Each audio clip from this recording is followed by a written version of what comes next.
என்ற தலைப்பில் நம்மிடம் எடுத்துரைக்க நம்முடன் இணைந்துள்ள நம்முடைய மதிப்பிற்கும் மரியாதைக்கும் உரிய பேராசிரியர் டாக்டர் சண்முகவேல் ஐயா அவர்களை வணங்கி வரவேற்கின்றோம். நிகழ்ச்சிக்குள் செல்வதற்கு முன் ஐயா அவர்களை பற்றிய ஒரு சில தகவல்களை தங்களுடன் பகிர்ந்து கொள்வதில் பெருமகிழ்ச்சி அடைகின்றோம். மதிப்பிற்கும் மரியாதைக்கும் உரிய பேராசிரியர் டாக்டர் சண்முகவேல் ஐயா அவர்கள் 20 ஆண்டுகளாக தன்னை மனவளக்கலையில் இணைத்துக் கொண்டு மிக சிறப்பாக தொண்டாற்றி வருகின்றார்கள். மருத்துவத்தில் MBBS, MS, FA, IS, FICC முடித்துள்ள ஐயா அவர்கள் MSc யோகாவும் முடித்துள்ளார்கள். ஐயா அவர்கள் ஒசூர் மண்டல மனவளக்கலை அறக்கட்டளையின் அறங்காவலராக சிறப்பாக செயல்புரிந்து கொண்டு இருக்கின்றார்கள். மேலும் ஐயா அவர்கள் பெங்களூர் கேன்சர் இன்ஸ்டிடியூட்டில் மருத்துவ சேவை செய்து கொண்டு வருகின்றார்கள். வேதாத்திரிய சேவையையும் மருத்துவ சேவையையும் இரு கண்களாக நினைத்து மிகச் சிறப்பாக தொண்டாற்றி வரும் ஐயா அவர்கள் ஆன்லைன் மூலம் வேதாத்திரியத்தை மிகச் சிறப்பாக பரப்பிக் கொண்டு இருக்கின்றார்கள். ஆழியார் அறிவித்தூர் கோயிலின் அறங்காவலராகவும் உள்ள ஐயா அவர்கள் வேதாத்திரிய education training and research institute அறங்காவலராகவும் உள்ளார்கள். இத்தகைய பல்வேறு சிறப்புகள் பெற்ற ஐயா அவர்கள் தற்பொழுது நமக்கு ஆணவம் என்ற தலைப்பில் சிந்தனை விளக்கம் அளிக்க உள்ளார்கள். ஐயா அவர்களை வணங்கி வரவேற்கின்றோம். வாழ்க வளமுடன் ஐயா, வாழ்க வளமுடன். வாழ்க வளமுடன் அம்மா. என்னுடைய குரல் கேட்குதுங்களா? கேக்குதுங்க ஐயா. அறிமுகத்துக்கு நன்றிம்மா. நான் என்னுடைய லேப்டாப் பவர் பாயிண்ட்ல வந்துட்டு அப்புறம் நான் இது பண்ணிக்கிறேன். ஓகேங்க ஐயா.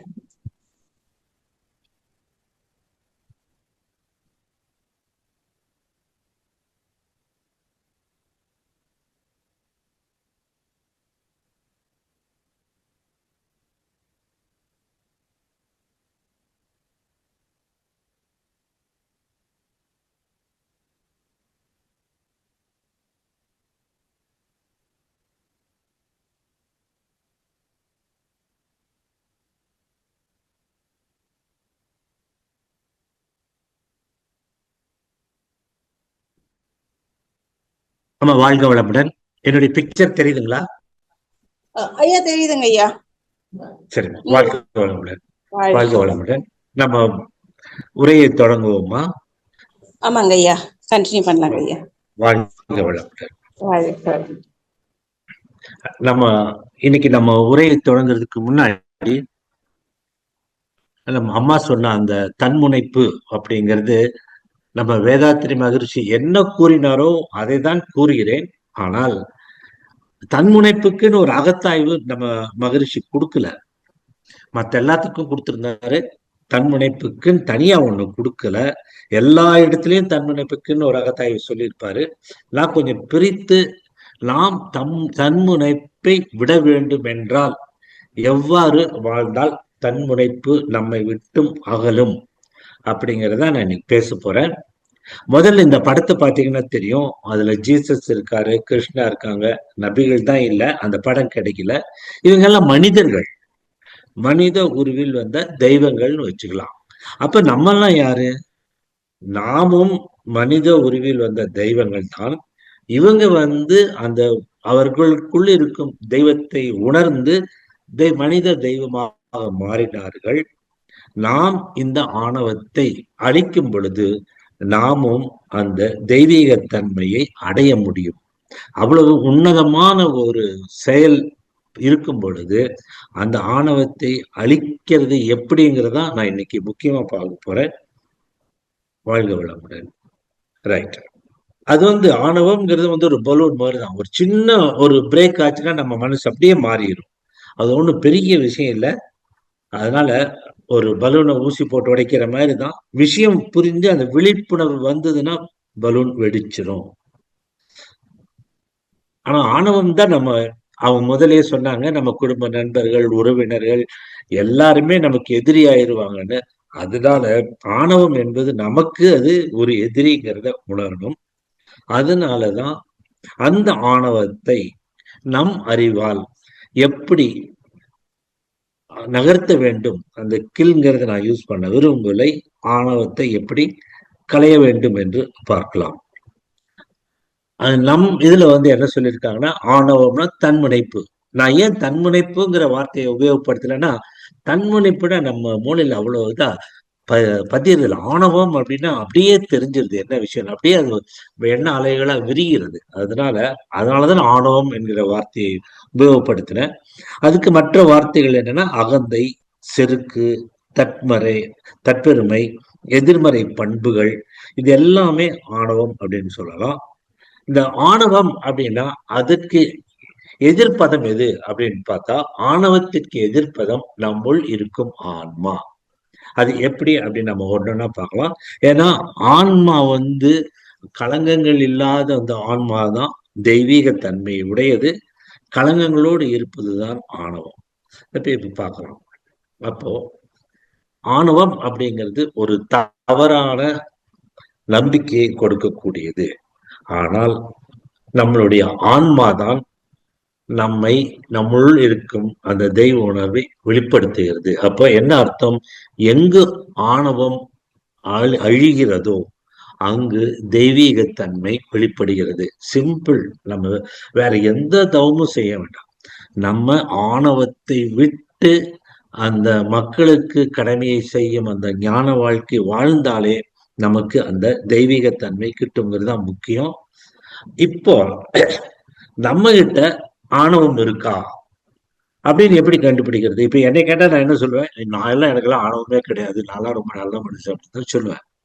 ஆனா எனக்கு இருக்கிற ஆணவத்தை நான் எப்படி கண்டுபிடிக்கணும் அப்படின்னா, யூஸ்வலா நம்ம மனசாட்சி சொல்லும் நீ செய்யறது தப்புடா அப்படின்னு. ஆனா அதை கண்டுக்க மாட்டோம். நம்ம செய்யற தவறை செஞ்சுட்டே இருப்போம். அதே சமயத்துல நம்ம செய்யறதுல தவறுகள் இருக்கா இல்லையான்னு கவனிக்க மாட்டோம். மனம் போன போக்குல எல்லாமே செஞ்சுட்டு இருப்போம். அப்புறம் இன்னொன்னு என்னன்னா, நம்ம மகரிஷி சொன்னதுதான், அது தன்னுடைய தான் தனது அப்படிங்கிற மாதிரி எல்லாமே நான் தான் அப்படிங்கிற ஒரு எண்ணம் வரும். அப்புறம் நான் யாருக்குமே குறைந்தவன் இல்லை, நான் எப்பவுமே உயர்வானவன் அப்படிங்கிற மாதிரி. அப்புறம் என்ன தவறு நடந்து தெரிந்தாலும் அது தவறை செய்து கொண்டே இருப்பது. அப்புறம் மற்ற மனிதர்களிலிருந்து பிரிய ஆரம்பிக்கிறது. இந்த மாதிரி எல்லாம் நம்ம இதுல இருந்ததுன்னா யூ மஸ்ட் பி கேர்ஃபுல். நம்ம எங்கேயோ தவறு பண்ணிட்டு இருக்கிறோம் அப்படின்னு இந்த இடத்துல நம்ம அகத்தாய்வை ஆரம்பிக்க வேண்டும், யோசிக்கணும். அதாவது மனம் போன போக்குல வாழ்கிறோம் அப்படிங்கிற ஒரு எண்ணம் தெரிஞ்சதுன்னா நம்ம ஆரம்பிக்கணுங்கிற இந்த விஷயம். அப்போ நம்ம அடிப்படையில தெரிஞ்சுக்கிற விஷயம் நம்ம மகரிஷி சொன்னதுதான். என்னது?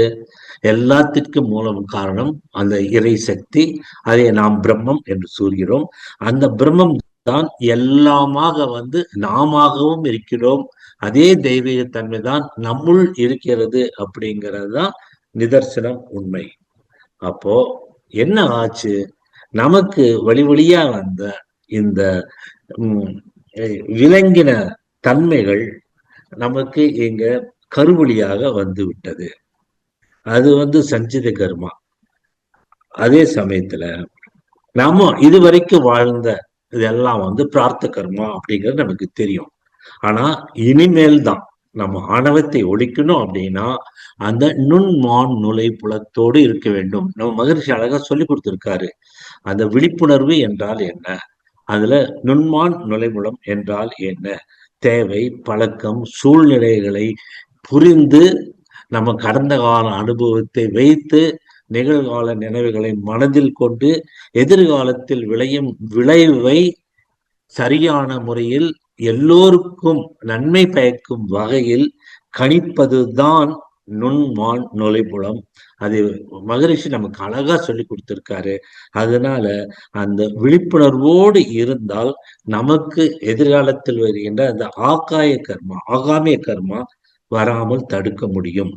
ஆகாமிய கர்மா வராமல் தடுப்பது மட்டும் இல்லாமல் நாம் நல்லவர்களையே செய்யும் பொழுது மேலடுக்கு பதிவுகள் பதிந்து கொண்டே இருக்கும் பொழுது நமக்கு பிரார்த்த கர்மாவும் சஞ்சித கர்மாவும் அழிய ஆரம்பிக்கும். சோ இந்த இடத்துலதான் இது வந்து நான் இங்க போட்டிருக்க இது வந்து லெட்டர்ஸ் வந்து நம்ம அப்துல் கலாம் சொல்றது. நமக்கு வந்து வாழ்க்கையில அமையறதெல்லாம் வந்து தற்செயலா அமையறது நினைச்சீங்கன்னா தற்செயலா அமையிற மாதிரி இருக்கும். ஆனா அதெல்லாம் நாமளா தேர்ந்தெடுப்பதுதான். அதனால நாம் நான் முதல்ல சொன்ன இந்த விழிப்புணர்வோடு இந்த நுண்மான் நுழைப்புலத்தோடு ஒவ்வொன்றையும் ஆராய்ந்து ஒரு முடிவை எடுத்தால் எல்லாமே நல்லாவே இருக்கும். அதனால்தான் நீதான் டிசைட் பண்ணணும். உன் வாழ்க்கையை, உன் தலைவிதியை நீதான் நிர்ணயிக்கிறாய் அப்படிங்கிறது தான் உண்மை. அதனால நாம அந்த மகரிஷி சொல்லி கொடுத்த அந்த விழிப்புணர்வு, மறுபடியும் சொல்றேன், பழக்கம், சூழ்நிலை, அப்புறம் தேவைகள், இதெல்லாம் என்ன பண்ணும்னா நம்மளை தடுமாற செஞ்சு கெட்ட விஷயங்களுக்கு தள்ளிடும். அதனால இந்த 3 வகைகளிலும் நாம் தடுமாறாமல் நடுநிலையோடு நின்று இறந்த கால அனுபவங்களோடு நிகழ்காலத்தை வைத்துக்கொண்டு எதிர்காலத்தை கணித்து அதன்படி வாழ்வதுதான் நமக்கு நல்லது. இந்த விழிப்புணர்வுங்கிற இந்த டெபினிஷனை எல்லாருமே மனப்பாடம் பண்ணி வச்சுக்கணுங்கிறத என்னுடைய விருப்பம். ஏன்னா இந்த நுண்மான் நுழைப்புலம், இங்கிலீஷ்ல பர்ஸ்பிகாசிட்டிங்கிறத சங்கல்பமா எடுத்து பிளட்ஜா கொண்டு நம்ம திரும்ப திரும்ப யோசிச்சு கொண்டே இருந்தால் நமது அடிமனதில் படிந்து விடும். அடிமனதில் படிஞ்சிடுச்சுன்னா நாம எந்த தப்பு பண்ணாலும் அந்த இடத்துல இது மறுபடியும் வராமல் தடுத்து விடும். நம்மை அறியாமலேயே அனிச்சை செயலாக நம் வாழ்க்கையில் நாம் தவறு செய்வதை தடுக்க முடியும். நான் இங்க அதான் சொல்ல வரேன். இந்த சங்கல்பம், அந்த பிளட்ஜுங்கிறது நாம புரிஞ்சுக்கணும். அது நியூரோ பிளாஸ்டிசிட்டின்னு இங்கிலீஷ்ல சொல்றாங்க, ரீவைரிங் ஆஃப் தி பிரெயின் சொல்றாங்க. நம்ம அது செய்ய செய்ய செய்ய நம்ம மூளையில் பதிந்து விடுகிறது. அப்போ ஆட்டோமேட்டிக்கா அது நம்ம சப்கான்சியஸ் நம்மளுடைய கவனத்தில் இல்லாமலேயே அது வேலை செய்து கொண்டிருக்கும் பொழுது நாம் தடுமாற்றமும் தடை மாற்றமும் வராதுங்கிறது உண்மை. ரைட். அப்ப அதனாலதான் நம்ம எடுக்கிற முடிவை நாம் யோசிச்சு நுண்மான் நுழைவுளம் மூலம் எடுக்க வேண்டும். இந்த ஹோல் டாபிக்கே அகத்தாய்வு அப்படின்னு சொன்னா இந்த நுண்மான் நுழைப்புலம் தான். அது மட்டும் ஞாபகம் வச்சுக்கோங்க. மறுபடியும் தெரியலன்னா மறுபடியும் புரிஞ்சுக்குங்க. சரி, இப்ப அது போறதுக்கு முன்னாடி நம்ம இந்த உலகத்துல எப்படி வாழ்றோம்னா, நம்ம கடந்த வாழ்க்கையில பழக்கப்பட்டுட்டோம் இல்லையா, அந்த பழக்கத்துப்படியே தான் எதிர்காலத்திலேயே நடக்கணும். அதுக்கு உதாரணமா இங்க ஒரு நாயை வச்சு ஒரு எக்ஸ்பெரிமெண்ட் இருக்கு. அந்த எக்ஸ்பெரிமெண்ட்டை சொல்றேன், அப்போ உங்களுக்கு புரியும். இது நிறைய பேருக்கு தெரியும். இந்த நாய்க்கு என்ன பண்ணுவாங்கன்னா, பொதுவா நாய்க்கு கொண்டு சாப்பாடு வச்சா அதுக்கு வாயில தண்ணி வரும். கொஞ்ச நாள் என்ன பண்ணுவாங்கன்னா, இந்த எக்ஸ்பெரிமெண்ட்ல முதல்ல ஒரு பெல் அடிப்பாங்க. பெல் அடிச்சு கொஞ்ச நேரம் விட்டு அப்புறம் சாப்பாடு கொடுப்பாங்க. அப்ப நாய்க்கு என்ன ஆகும்னா, அந்த பெல் அடிக்கிறதும் மனசுல வந்துடும், சாப்பாடும் மனசுல வந்துடும். கொஞ்ச நாள் கழிச்சு என்ன பண்ணுவாங்கன்னாக்க, சாப்பாட்டை வைக்க மாட்டாங்க, பெல்லை மட்டும் அடிப்பாங்க, வாயில தண்ணி வந்துடும். இதுதான் இந்த மாதிரி நம்ம கடந்த கால அனுபவங்களினால் மட்டும் நிகழகாலத்தில் நாம் முடிவுகளை எடுத்து வாழ்ந்து கொண்டிருக்கின்றோம். கடந்த காலத்து விஷயங்களுக்கு நாம் அடிமைப்பட்டு கொண்டிருக்கின்றோம். அந்த பழக்கத்திலிருந்து விளக்கத்திற்கு வர வேண்டும் என்பதுதான் இந்த நாய் உணவு, இந்த எக்ஸ்பெரிமெண்ட் நான் உங்களுக்கு சொன்னேன். பழக்கத்திலிருந்து விளக்கத்துக்கு வரணும்னு சொன்னாலே இந்த எக்ஸ்பெரிமெண்ட் உங்களுக்கு புரிஞ்சிடும். ஏன்னா அந்த நாயினுடைய பழக்கத்துல பெல் அடிச்சாலே வாயில தண்ணி ஊறுது. நமக்கும் அப்படிதான். அது இருக்கோ இல்லையோ அதை பார்த்தாலே இங்க நமக்கு அந்த சாப்பாட்டை நினைச்சாலே வாயில தண்ணி விட ஆரம்பிக்கும். அது நல்ல உணவு கொடுக்குற அந்த ஹோட்டல்ல நினைச்சா கூட நமக்கு வாயில உணர்வு வரும். அந்த மாதிரி அந்த கடந்த கால அனுபவங்களுக்கு நாம் அடிமையாக இருக்கும் வரை நாம் ஆணவத்தை விட்டு நகர முடியாது, நிகழ்காலத்தில் வாழ முடியாது. நிகழ்காலத்தில் வாழ பழகி கொண்டால்தான் ஆணவம் இல்லாமல் நாம் வாழ முடியும் என்பதுதான் உண்மை. ரைட். இது கொஞ்சம் புரிஞ்சிருக்கும்னு நினைக்கிறேன். அடுத்தது, அப்போ நம்ம என்ன பண்ணணும்? நம்மளே தான் ஜட்ஜு, நம்மளே தான் எது 2 லாயரும், அதாவது வாதி பிரதிவாதி 2 பேர்த்துக்கும் எல்லாமே ஒரு வாதிட்டு பார்க்கணும். இது சரியா, அது சரியா, அவங்க சொல்றது சரியா, இப்படி முடிவு எடுக்கலாமா, அப்படி. இதுதான் அந்த நுண்மான் நிலைகுணத்தை உபயோகப்படுத்தி நாம் முடிவை எடுத்து எது நல்லது கெட்டது என்று ஆராய்ந்து முடிவெடுக்க வேண்டும். அப்ப நான் இன்னைக்கு உங்களுக்கு பேசுறது எல்லாமே இந்த விழிப்புணர்வு தான், நுண்மான் நுழைவுலம் தான். எல்லாருக்கும் அந்த பர்ஸ்பிகாசிட்டி, நுண்மான் நுழைவுலம் தெரிந்திருக்க வேண்டும். இதுதான் அந்த பழக்கத்தினால் வர்றது, அந்த பழக்கத்திலிருந்து விளக்கத்திற்கு வருவது. இது மறுபடியும் நான் இதை எக்ஸ்பிளைன் பண்ணிட்டு இருந்தேன்னா நம்ம தடம் மாறிடுவோம். அடுத்ததுக்கு போகலாம். இப்போ நம்ம ஒரு முடிவு எடுக்கிறோம் அப்படின்னா இதுக்கு எந்த பிராக்டிஸ் பண்ணலாம் அப்படின்னாக்க, இப்போ யாராவது நம்மள நீ நல்லவன், உயர்ந்தவன், பெரியவன் அப்படின்னு ரொம்ப தூக்கி தூக்கி வச்சாங்கன்னா நமக்கு என்ன ஆகும்? சந்தோஷமா இருக்கும். அதே சமயத்துல இன்னொருத்தன் வந்து நீ முட்டாள், மோசமானவன், ஏமாத்துறவன் அப்படின்னு சொன்னா நமக்கு என்ன ஆகும்? கோபம் வரும். அப்போ சந்தோஷம் வரும்போது நம்ம அவனை காம்ப்ளிமெண்ட் கொடுப்போம். நமக்கு அவன் கோபத்தை மூட்டும் போது திடீர்னு நம்ம என்ன பண்ணுவோம்? அவனை கத்த ஆரம்பிப்போம். இந்த ரெண்டுமே உணர்ச்சி வயப்பட்ட நிலைகள். இந்த உணர்ச்சி வயப்பட்ட நிலைகளுக்கு போகாமல் இருப்பதற்கு பழக வேண்டும். அப்ப என்ன பண்ணணும்? யாராவது நம்மளை வந்து காம்ப்ளிமெண்ட் கொடுத்தா யோசிக்கணும். இவன் சொல்றதுக்கெல்லாம் நமக்கு அந்த தகுதி இருக்குதா? இவன் சும்மா நம்மளை தூக்கி வச்சுட்டு நமக்கு இது பண்ணிட்டு இருக்கான், நம்மளை தூக்கி வச்சுட்டு இருக்கான். இவன் ஏதோ அவனுக்கு தேவையான விஷயத்திற்காக நம்மை புகழ்ந்து கொண்டிருக்கின்றான். அதனால இந்த தற்புகழ்ச்சியோ பிறர்களுடைய புகழ்ச்சியோ வந்தா நம்ம அதில் அடிபடாமல் நாம் சமநிலையில் இருந்து எந்த முடிவையும் எடுக்க வேண்டும். அதே சமயத்துல யாராவது வந்து நம்மளை திட்டுனாங்க அப்படின்னா நம்ம ஒரு நிமிஷம் நீ முட்டாள் அப்படின்னு ஒருத்தன் வந்து நமக்கு சொன்னா நம்ம என்ன பண்ணணும்? நம்ம அவனை திட்டக்கூடாது. இவன் ஏன் நம்மளை முட்டாள்னு சொல்றான்? உண்மையிலேயே நம்ம ஏதாவது தப்பு செஞ்சு இவன் திட்டுறானா? இல்ல வேறொரு விஷயத்துல இவனுக்கு உதவலைங்கிறதுனால நம்மளை வந்து திட்டுறானா அப்படின்னு கொஞ்சம் யோசிச்சு, அப்புறம் ஏன்பா திட்டுற அப்படின்னு அவங்ககிட்டயே கேட்டு அவனை சாந்தப்படுத்தி அவனையும் மனிதனாக மாற்றி நாம் ஒரு நல்ல முடிவை எடுப்பது தான் சாய்ஸ் மேக்கிங். நாம் முடிவை எடுப்பது. அப்ப எப்படி முடிவு எடுக்கணும்? யார் என்ன சொன்னாலும் அதற்கு உடனடியாக பதில் சொல்லக்கூடாது. ஏன்னா நம்ம கடந்த கால அனுபவம் என்ன? யாராவது திட்டினாக்க உடனே திருப்பி திட்டணும். யாராவது புகழ்ந்து தரலனா நம்ம ரொம்ப சந்தோஷப்படணும். ஏன்னா அது உண்மையோ பொய்யோ சந்தோஷத்துடைய எல்லைக்கே போயிடும். ஆனா இந்த பிராக்டிஸ்ல, இந்த அகத்தாய்வு பயிற்சியில நாம யார் என்ன சொன்னாலும் உடனடியாக எந்த உணர்ச்சிகரமான விஷயங்களையும் வெளிப்படுத்தக் கூடாது. ஒரு செகண்ட், அவ்வளவுதான், ஒரு ஃபிராக்ஷன் ஆஃப் செகண்ட் நம்ம கேப் கொடுத்தா நம்ம நிலைமைக்கு, உண்மையான நிலைமைக்கு வந்துருவோம். அப்ப அந்த சகஜ நிலைக்கு வந்ததுக்கு அப்புறம் அவங்க கிட்ட ஏன்பா இப்படி சொல்ற, இல்லைன்னா புகழ்னு சொன்னா அப்படியெல்லாம் கிடையவே கிடையாது, சும்மா வெட்டியா புகழாத, எனக்கு தேவையில்லை, இது என்னை வாழ்க்கையை கெடுத்துடும்னு சொல்லி அவனையும் திருத்தி நாமும் வரணும். ஆகையால் கடந்த கால அனுபவங்களிற்கு அடிமையாகாமல் விளக்கத்தில் கொண்டு வந்து ஒவ்வொரு முடிவையும் எடுத்தால், நுண்மான் நுழைவுலத்தின் மூலம் எடுத்தால் முடிவுகள் நன்றாக இருக்கும். நாம் ஆணவத்தின் பக்கம் வசப்பட மாட்டோம் என்பதுதான் உண்மை. ரைட். அப்போ ஆணவம் அப்படின்னா என்னன்னு பார்க்கலாம். இப்ப அந்த படம் தான். ஒரு பூனை வந்து ஒரு கண்ணாடியில பார்க்கும்போது என்ன நினைச்சுக்குது? தன்னை ஒரு சிங்கமாவே நினைச்சிட்டு பாக்குது. அதான் ஆணவம்ங்கிறது வந்து ஒருத்தன் தன்னைய ஒண்ணு இல்லாதவனா இருப்பான். அவன் இன்னும் பெரிய ஆள் மாதிரி அவன் யோசிச்சுக்கிறான். அவனுக்கு என்ன இருக்கும்? தான், தனதுங்கிற அந்த எண்ணம் இருக்கும். தான் அப்படின்னா என்னன்னாக்க எல்லாமே நான் தான், நான் தான் சுப்பீரியர், நான் தான் பவர்ஃபுல்.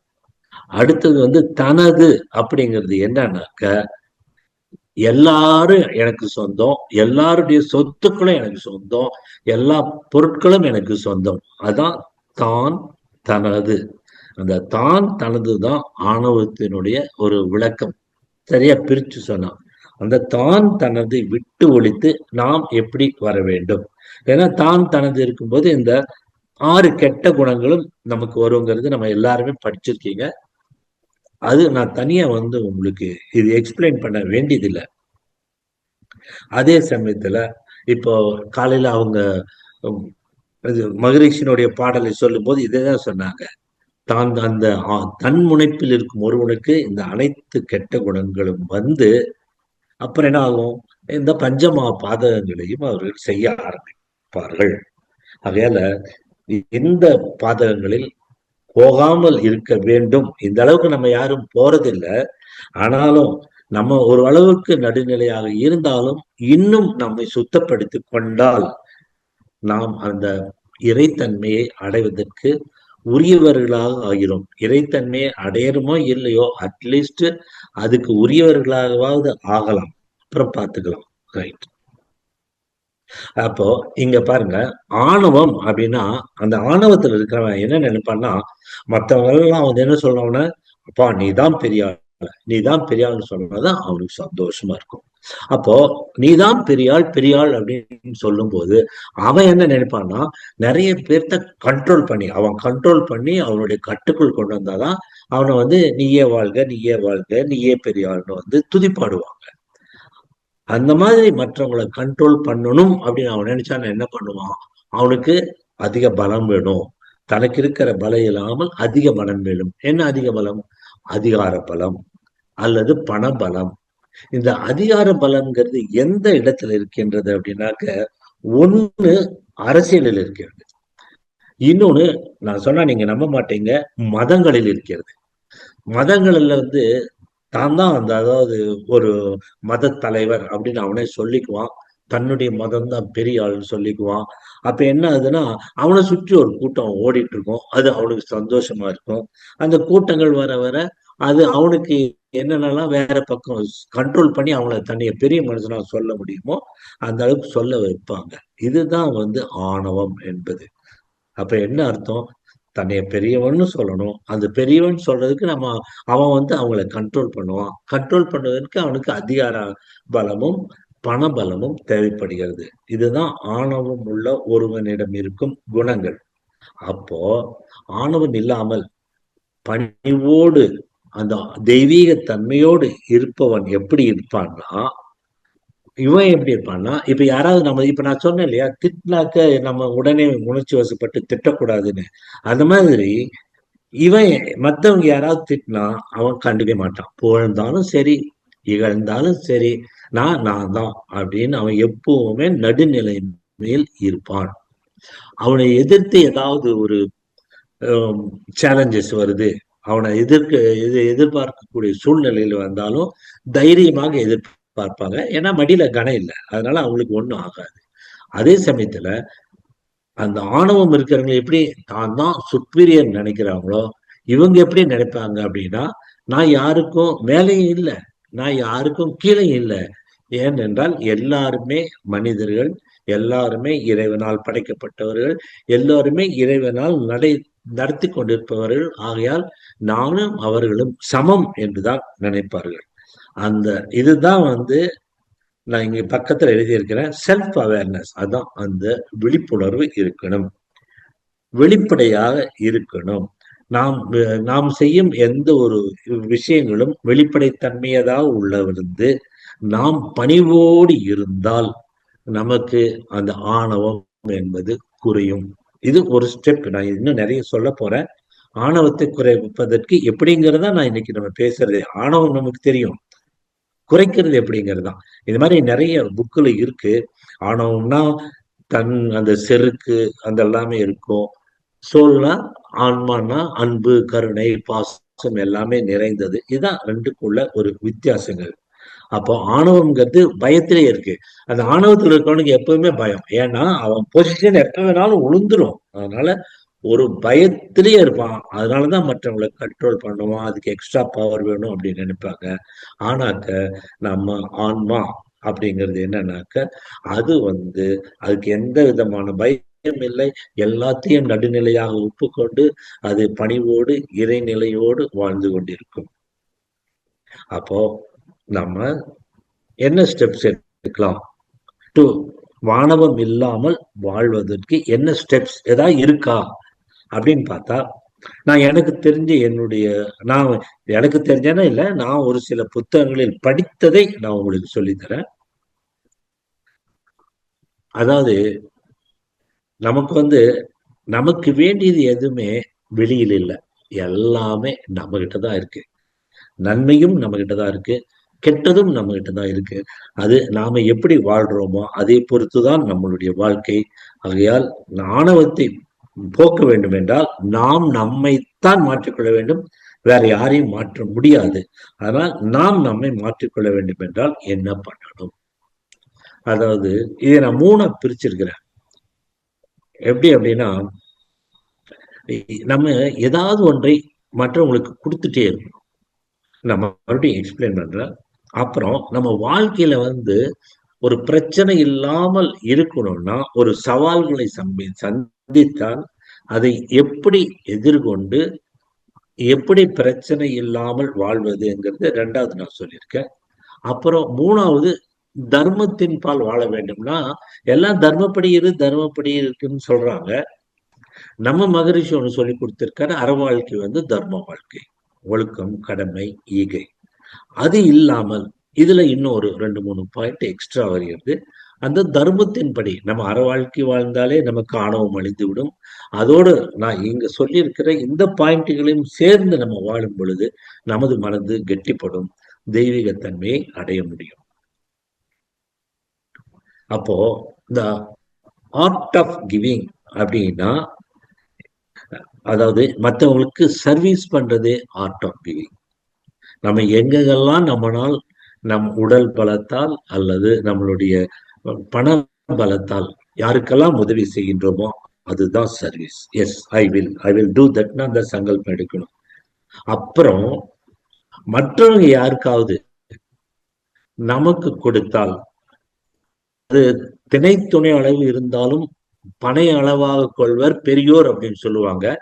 நாம சர்வீஸ் பண்றது மட்டுமல்ல, மற்றவங்க நமக்கு யாராவது ஏதாவது கொடுத்தால் அவ்வளவு நன்றியுடன் இறைவனுக்கு நன்றி சொல்லி அவர்களுக்கு நன்றி சொல்லி நாம் ஏற்றுக்கொள்வதுதான் நல்லது. கொடுப்பது மட்டுமல்ல, பெறுவதும் அதே இறை உணர்வோடு பெற வேண்டும். அப்பதான் அந்த தெய்வீகத்தன்மை நம்மிடம் மலரும்.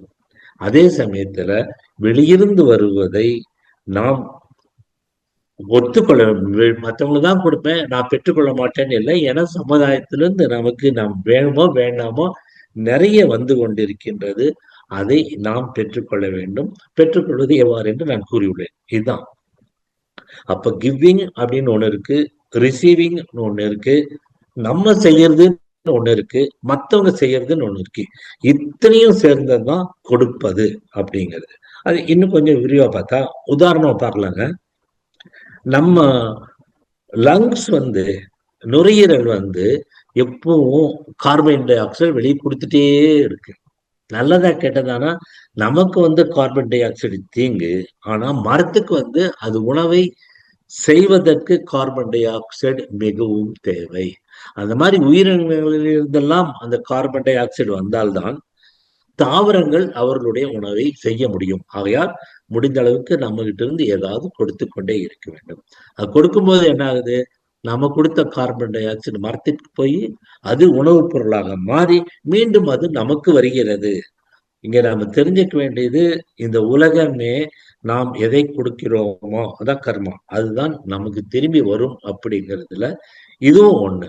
நம்ம கொடுத்து கொண்டே இருந்தாதான் நமக்கு திரும்பி வரும். நீங்க கொடுக்காம நின்று போயிட்டீங்கன்னா அழிஞ்சு போயிடுவீங்க. அதுதான் முக்கியம். இந்த மிஸ்லினஸ், அந்த 6 கெட்ட பழக்கங்கள்ல மிஸ்லினஸ் சொல்றது என்ன சொல்லுவாங்க, அவன் கிடைக்கிற காசெல்லாம் வாங்கி கஞ்சத்தனம் பிடிச்சவன் அவன் கையில வச்சுக்கோன், யாருக்குமே கொடுக்க மாட்டான். அப்ப அதற்கு நிகர்த்தி என்ன, ஈகை அப்படின்னு நம்ம மகரிஷி சொல்லியிருப்பாங்க. முடிஞ்ச அளவுக்கு தனக்கு தேவையானதை சேமித்து வைத்து விட்டு ஒரு பகுதியை மற்றவங்களுக்கு கண்டிப்பாக கொடுக்க வேண்டும் அப்படிங்கறத நான் இங்க வலியுறுத்துறேன். Give the only, then only you can get. நீ கொடுத்தால்தான் நமக்கு கிடைக்கும். எப்படி கொடுக்கலாம்?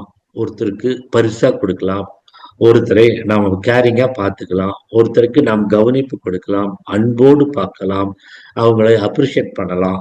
அப்புறம் அன்போடு பார்க்கறது இன்னொன்று. இந்த வழியில பார்க்கும்போது மறுபடியும் நான் என்ன சொல்ல வரேன்னா, இப்போ நம்ம யாராவது ஒரு வீட்டுக்கு போறோம், அந்த வீட்டுக்கு போகும்போது நல்லா தெரிஞ்சுக்கணும், நம்ம எந்த காரணத்தை கொண்டும் வெறும் கையில போகக்கூடாது. ஏதாவது ஒண்ணு எடுத்துட்டு போகணும். நான் முன்னெல்லாம் என்ன நினைச்சுக்குவேன்னா, மத்தவங்க வீட்டுக்கு போகும்போது நம்ம ஏதாவது எடுத்துட்டு போகும்போது என்னடா சீப்பா ஒண்ணு வாங்கிட்டு வந்துட்டானேன்னு நினைச்சுக்குவாங்களோ. ஏன்னா நம்ம இருக்கிற பொசிஷனுக்கு நம்ம உள்ள போகும்போது நம்ம ஏதாவது கொடுத்தா அவங்க ஒரு பெரிய விஷயத்தை எதிர்பார்ப்பாங்க. நம்ம அதுக்கு பதிலா சின்னதா ஏதாவது வாங்கி கொடுத்துன்னு நினைச்சுக்குவாங்க. அதனால கொடுக்கவே வேண்டாம், சும்மா போலான்னு நினைச்சிட்டு இருந்தது உண்மை. ஆனா இப்போ நான் யாராவது வீட்டுக்கு போனா ஒரு சின்ன ஸ்வீட் பாக்ஸ் ஆகுது, அது காஸ்ட்லியா இருக்கவே வேண்டாம், ஒரு சின்ன ஸ்வீட் பாக்ஸ் ஆகுது வாங்கிட்டு போய் கொடுக்கறத நான் கடமையா எடுத்துட்டு இருக்கிறேன். அதே மாதிரி ஒரு பூ கொண்டு போய் கொடுக்கலாம். அப்ப அதே சமயத்துல நமக்கு கொடுக்கறதுக்கு எதுவே முடியலன்னு வைங்க, ஒரு காகிதத்துல எழுதி அவர் நமக்கு அவர்களுடைய அனுபவத்தை எழுதி ஒரு நன்றி சொல்லி அவர்களுக்கு ஒரு அட்டை மூலம் கொடுக்கலாம். அதுவும் கொடுக்க முடியவில்லையா, நம்ம அவங்களே வாழ்த்தலாம். இந்த வாழ்த்துறது வந்து வாய் வழியாகவும் வாழ்த்தலாம், மனதில் பிரேயராகவும் வாழ்த்தலாம். இந்த இடத்த புரிஞ்சுக்குங்க. இந்த இடம் தான் ரொம்ப முக்கியம். இந்த இடத்துலதான் நம்ம மாறுறோம். மற்றவங்க கூட சமுதாயத்துல கலக்கும் பொழுது ஏதாவது ஒன்றை மற்றவங்களுக்கு கொடுத்து கொண்டே இருக்க வேண்டும். அதுல நம்ம மகரிஷி நமக்கு கொடுத்த பெரிய என்னன்னா வாழ்க வளமுடன். அந்த மனதார வாழ்க வளமுடன் என்று வாய் நிறைய சொன்னாலும் அவர்களுக்கு நன்றியை கொடுக்கும், நல்லதை கொடுக்கும். அது நமக்கு திரும்ப வந்து சேரும். வாய் திறந்து சொல்ல முடியவில்லை என்றாலும் மனதுக்குள் வாழ்க வளமுடன் என்று ஒருவரை பார்த்து சொன்னாலும் அதற்கான விடை கிடைக்கும், அதற்கான பொருள் கிடைக்கும், அது திரும்ப வரும். இதுதான் மகரிஷி நமக்கு சொல்லி கொடுத்தது. அந்த வாழ்க வளமுடன் என்று சொல்வதே நம்மளுடைய ஆணவத்தை அழித்து விடும். அது வந்து வாய் வார்த்தைக்காக சொல்லக்கூடாது, மனதார ஆழ் மனதிலிருந்து இதயத்திலிருந்து புறப்பட்டு வர வேண்டும். அதனால் மனதார வாழ்த்துங்கள். இதுதான் வந்து நாம் மற்றவர்களுக்கு கொடுக்கும் முறை. நம்ம எந்த அளவுக்கு கொடுத்து கொண்டிருக்கிறோமோ அந்த அளவுக்கு நமக்கு நாம் எதிர்பார்க்காத விஷயங்கள், ஆனால் நமக்கு தேவையான விஷயங்கள் பல மடங்காக வரும். நம்ம ஏதாவது எதிர்பார்த்து நீங்க ஏதாவது செஞ்சீங்கன்னா சத்தியமா திரும்பி வராது. அதை மட்டும் ஞாபகம் வச்சுக்கோங்க. சேவை என்பது எதிர்பார்க்காமல் நம்மனால் முடிந்ததை செய்து கொண்டே இருங்கள். உங்களுக்கு தேவையானது ஆட்டோமேட்டிக்காக எல்லா விதத்திலும் வரும். இது வந்து எனக்கு இப்ப 75 வயசு ஆயிடுச்சு. இதே வந்து 25 வயசுல யாராவது சொன்னா நான் நம்பி இருக்க மாட்டேன். 40 வயசுல நான் உணர ஆரம்பிச்சேன். 75 வயசுல அது சத்தியம் என்று நான் தெரிந்து கொண்டேன். அதனால் ஏதாவது ஒன்று செய்து கொண்டே இருங்கள். நீங்கள் எதிர்பார்க்கிறது விட பல மடங்கு உங்களுக்கு வரும் அப்படிங்கிறது நான் என்னுடைய வாழ்க்கையின் சாட்சியாக நான் உங்களுக்கு சொல்லுகிறேன். ஏன்னா உங்க மனதில் இது நல்லா பதியணும். நீங்களும் ஏறக்குறைய 40 வயசை தாண்டியவர்கள் நிறைய பேர் இருக்கீங்க. என்னுடைய வயதினரும் இருக்கலாம். உங்களுக்கு எல்லாத்துக்குமே இந்த அனுபவங்களும் இருக்கலாம். கேள்வி பதில்ல உங்க அனுபவங்களை நீங்க கண்டிப்பா சொல்லணும். ரைட். அப்ப அடுத்தது முதல்ல வந்து நாம் கொடுத்து கொண்டே இருக்க வேண்டும். எந்தெந்த வகையிலெல்லாம் கொடுக்கலாம் அப்படிங்கறத நான் சொன்னேன். கொடுக்கறதுங்கிறது இவ்வளவு விஷயம் இருக்கா அப்படிங்கிறது இதுதான். அடுத்தது வந்து நம்ம மகரிஷி சொல்லியிருப்பாங்க, வாழ்க்கையில குடும்பத்துல அமைதியா இருக்கணும்னாக்க அந்த அட்ஜஸ்ட்மெண்ட், அந்த டாலரன்ஸ், சாக்ரிஃபைஸ், அந்த தியாகம், அதெல்லாம் வந்து மகரிஷி 3 சொல்லியிருப்பாங்க. நான் ஏறக்குரிய அதேதான் இங்கேயும் நான் சொல்றேன். ஆனா நீ வேற ஒரு விதமா அது சும்மா வந்து சொல்லிட்டு போயிட்டாரு. ஆனா நடைமுறையில் நாம் எப்படி வாழ வேணுங்கிறத நான் இங்க சொல்ல வரேன். முதல்ல வந்து ஏற்றுக்கொள்ளுதல், அப்புறம் பொறுப்பேற்றுக் கொள்ளுதல், அப்புறம் நம்ம எதையுமே மறுக்காம வாழ்தல். அக்செப்டன்ஸ்ங்கிறது நம்ம ஏற்றுக்கொள்ளுதல், ரெஸ்பான்சிபிலிட்டிங்கிறது பொறுப்பேற்றுக் கொள்ளுதல், டிஃபென்ஸ்லெஸ்ங்கிறது நம்ம யாரையுமே எதையுமே மறுத்து பேசுறது இல்லை. அது என்ன அப்படிங்கிறத நான் வந்து எக்ஸ்பிளைன் பண்றேன். முதல்ல வந்து ஏற்றுக்கொள்வது. இப்போ நமக்கு ஏதாவது ஒரு விஷயங்கள் வாழ்க்கையில நடந்ததுன்னா, ஏன் இது இப்படி வந்தது, எதுக்காக வந்தது அப்படிங்கிறத விட இது வந்துடுச்சு, இனி அடுத்த வழியை பார்க்கலாம், அதைய அக்செப்ட் பண்ணிக்கணும். அப்பதான் நம்ம வந்து அந்த பொறுப்பை எடுத்தாதான் நம்ம அடுத்த நிலைமைக்கு போகணும்.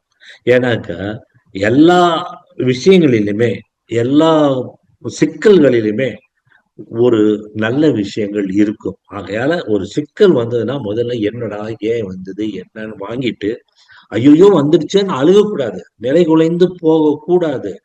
அதுக்கு பதிலா வந்துடுச்சு, இது எப்படி எதிர்பார்க்கலாம் அப்படின்னு பார்க்கும்போது எந்த சிக்கலிலும் ஒரு நல்ல விஷயங்கள் இருக்கும் என்று உணர்ந்து நாம போகணும். அப்ப ரெஸ்பான்சிபிலிட்டி அப்படின்னா, இப்போ ஒரு ஆக்சிடென்ட் ஆயிடுச்சுன்னு வைங்க, அவ்வளவுதான், இது நடந்துடுச்சு. இது அவன் அந்த லாரிக்காரனால ஆச்சா, இந்த பஸ்காரனால ஆச்சா, நான் வந்ததுனால ஆச்சா, இல்ல வீட்டுல போறப்ப என் பொண்டாட்டி சரியா அனுப்பலையா, டைம் மாத்தி சொல்லிட்டாளா, அவனால வந்ததா, நம்ம மட்டும் நம்ம இதை பத்தி சொல்லவே மாட்டோம். நம்ம செஞ்சு தப்பு சொல்ல மாட்டோம். மற்றவங்க மேல பழிய போட்டுட்டே இருப்போம். அந்த மாதிரி போடாமல் நம்ம மேலேயும் பழிய போடாதீங்க. கடைசியில் நான் சொல்றது, நாமும் காரணம் இல்லை. அது கர்மா. அந்த இடத்தில் அது நிகழ வேண்டிய அந்த நிகழ்ச்சி நடந்து விட்டது. அதை அப்படியே எடுத்துக்கொண்டு அடுத்தது என்ன செய்ய வேண்டும் என்று மூவ் ஆகுறதா ரொம்ப முக்கியம். அப்போ என்ன இருக்கு அப்படின்னா, எல்லா சிக்கல்களிலும் ஒரு விதை, நல்லதை கொடுக்கக்கூடிய ஒரு விதை இருக்கு. அதை யோசித்து பார்த்து விழிப்புணர்வோடு பார்த்தால் கிடைக்கும். அதை வைத்து நாம் மாற்றி நல்லதை செய்ய வேண்டும். இப்போ உதாரணத்துக்கு ஒரு ஃபுட்பால் பிளேயர் இருக்காரு. அந்த ஃபுட்பால் விளையாடிட்டு இருக்கும்போது ஒரு ஆக்சிடென்ட் ஆயிருது, விழுந்துடுறான், கால் உடைஞ்சிருது. இப்போ அவன் காலை உடைச்சவனை சொல்றதா, தான் ஓடினது சொல்றதா, இல்ல அந்த ஃபுட்பால் மேட்சுக்கு வந்தது சொல்றதா, எதையை பழி போட முடியும்? அவன் எதையுமே பழி போடக்கூடாது. இப்போ அவன் என்ன செய்யணும்? கால் உடைஞ்சிடுச்சு அப்படிங்கிறத அக்செப்ட் பண்ணிட்டு அதுக்கு என்ன செய்யணுமோ அந்த வியாதியை ட்ரீட் பண்ண போகணும். அப்ப இதுல ரெஸ்பான்சிபிலிட்டி எடுத்துட்டு அவன் அதை எப்படி மாத்தணும் அப்படின்னா, நான் ஏன் விழுந்தேன், எதனால விழுந்தேன், என்ன தப்பு நடந்தது, அப்போ இந்த மாதிரி தப்பு எதிர்காலத்தில் நடக்காமல் இருக்க வேண்டும் என்றால் மற்றவர்கள் என்ன செய்ய வேண்டும் என்று ஒரு புத்தகம் எழுத வேண்டும். இல்லைன்னா ஒரு சிறு குறிப்பாவது வளர்ந்து அவனுடைய அனுபவம், அவன் அனுபவத்திலிருந்து வந்த அந்த முடிவை மற்றவர்களுக்கு கொடுத்தால் எதிர்காலத்தில் மற்றவர்களுக்கு அது நடக்காமல் இருக்கும். இதுதான் take responsibility and transform it into a good thing for others அப்படின்னு சொல்லுவாங்க. நாம் பொறுப்பேற்று அந்த பொறுப்பில் நாம் உணர்ந்து கொண்ட அனுபவத்தை மற்றவர்களுக்கும் பகிர்ந்து இனிமேல் அவர்களுக்கு அந்த ப்ராப்ளம் வராமல் தடுப்பதற்கு உதவுவதுதான் நம்ம மனித தன்மையாக இருக்கும் அப்படின்னு நினைக்கிறேன். இதுதான் டேக்கிங் ரெஸ்பான்சிபிலிட்டி. அப்போ சூழ்நிலையை ஒத்துக்கொள்ள வேண்டும். ஒத்துக்கொண்டதுக்கு அப்புறம் பொறுப்பெடுத்து அதை நல்லதாக, தனக்கும் நல்லதாக மாற்றி மற்றவர்களுக்கும் நல்லதாக மாற்றி உலகத்திற்கு நன்மை கொடுக்கக்கூடியதாக மாற்றி கொடுப்பதுதான் பொறுப்பு ஏற்றுக்கொள்வது. அடுத்தது டிஃபென்ஸ்லெஸ்னா நம்ம யாரையுமே எதிர்த்து பேசாம விட்டுருவோம். இப்போ ஒரு இங்கிலீஷ் வேர்டு இருக்கு, what you resist will persist, what you accept will dissolve. நம்ம ஒன்ன வேண்டாம் வேண்டாம் வேண்டாம் தடுத்துட்டே இருந்தா அது இருந்துட்டே தான் இருக்கும். இவ்வளவுதான் சரி விடுன்னு விட்டுட்டோம்னா, அதை அக்செப்ட் பண்ணி விட்டுட்டோம்னா மறைஞ்சிடும், நம்ம அடுத்த வேலையை செய்ய போகலாம். ஆனா வேண்டாம் வேண்டாம்னா நம்ம சாகிற வரைக்கும் அது நம்ம பின்னாடி வரும். ஆனா சரி இவ்வளவுதான் போனா போகுது அப்படின்னு விட்டுட்டோம்னா அது மறைஞ்சிடும், நம்ம அடுத்த வேலையை செய்ய போகலாம். அதான் if you resist it will persist, if you accept that will disappear. அதுதான் இந்த வார்த்தை. இது எல்லாருமே ஞாபகம் வச்சுக்கணும். ரைட், அடுத்தது போகலாம். அப்போ டிஃபென்ஸ்லெஸ் அப்படின்னா நான் முதலே சொன்ன மாதிரி யாராவது நம்ம கூட ஆர்குமெண்ட்டுக்கு வர்றாங்க, பேசுறாங்க, தான் தான் பெருசு, தன்னுடைய நான் சொல்றதான் சரின்னா நாம அவனுடைய முடிவு வேறையா இருக்கலாம், அவனுடைய முடிவு வேறையா இருக்கலாம். ஆனா நம்ம என்ன சொல்லணும்னா, சரி நீ படிச்சவன், உனக்கும் அனுபவம் இருக்கு, என்னுடைய முடிவு இது இருந்தாலும் உன்னுடைய முடிவுல கரெக்டாக இருக்கலாம், நான் யோசிச்சு சொல்றேன் அப்படின்ட்டு அவங்க கூட ஆர்குமெண்ட் பண்ணாம நகர்ந்து விடுவது நல்லது. இப்ப அவங்க கூட நின்றுட்டு நம்ம எதிர்வாதம் பண்ணிட்டு இருந்தா நமக்கு தான் ஜீவகாந்த செலவு, நமக்கு தான் நேரம் வீணாகும், நமக்கு தலை கெடும்.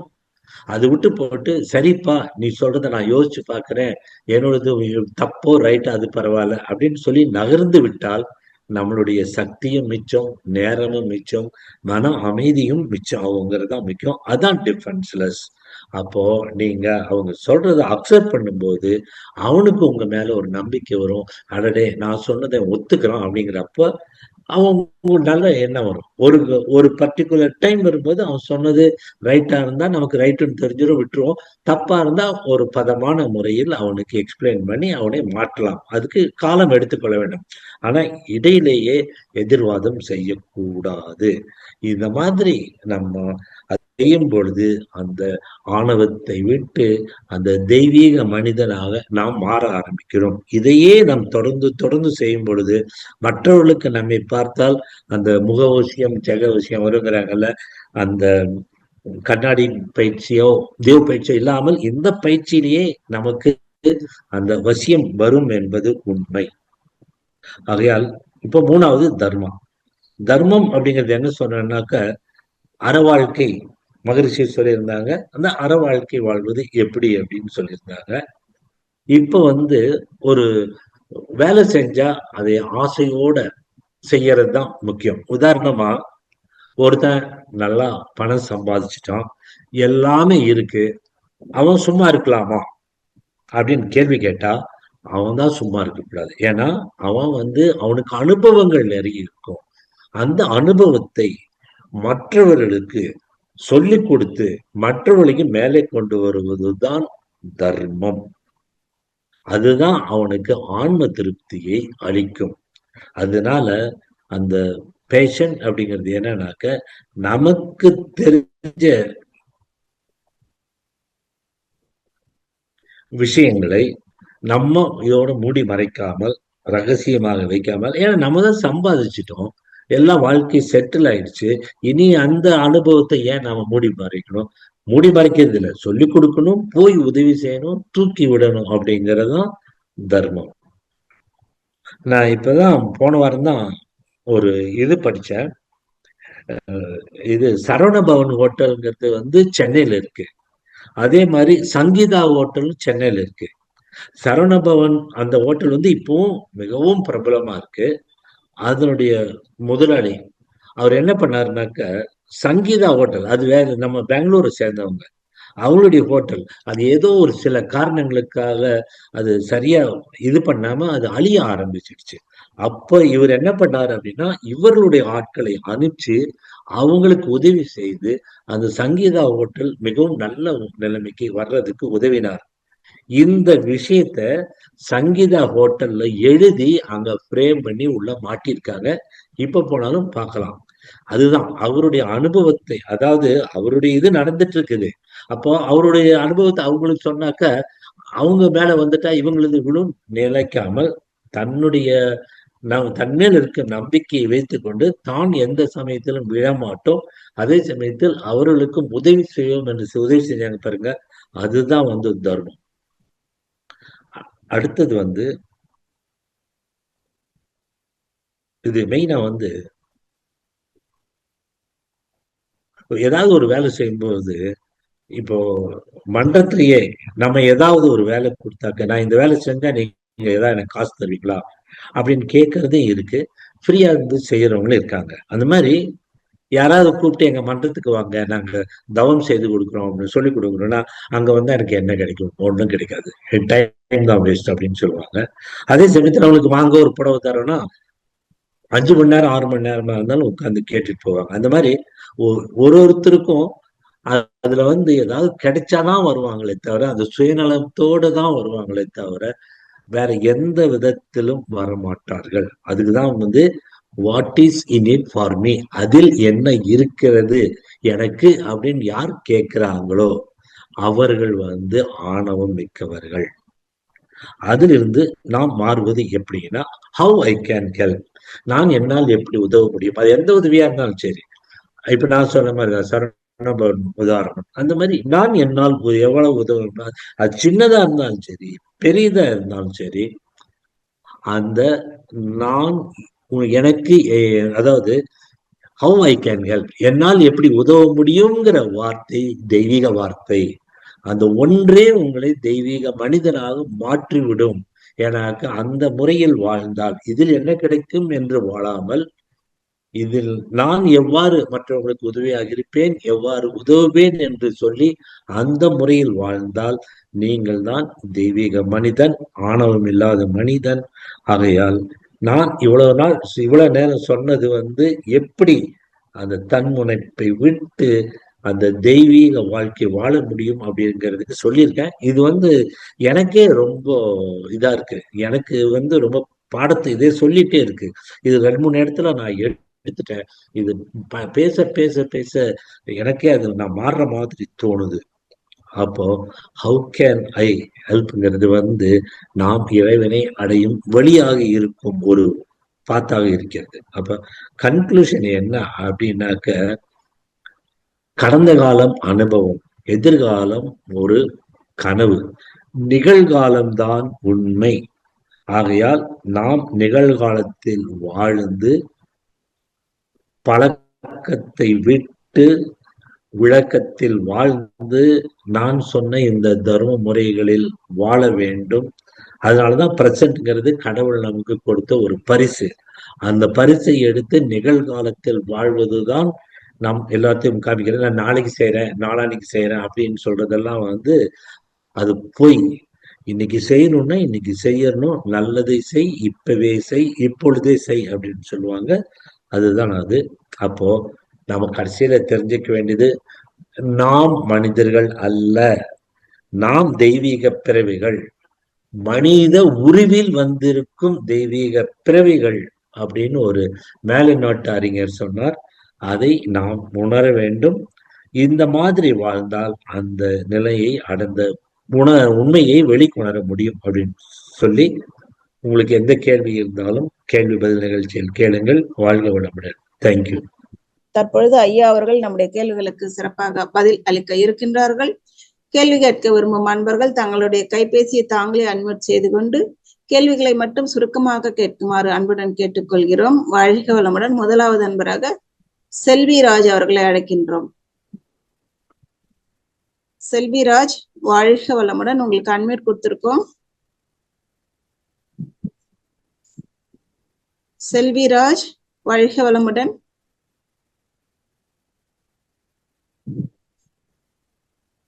ஓகே, அடுத்த அன்பராக கிருஷ்ணன் ஐயா ஒசூரிலிருந்து, வாழ்க வளமுடன்.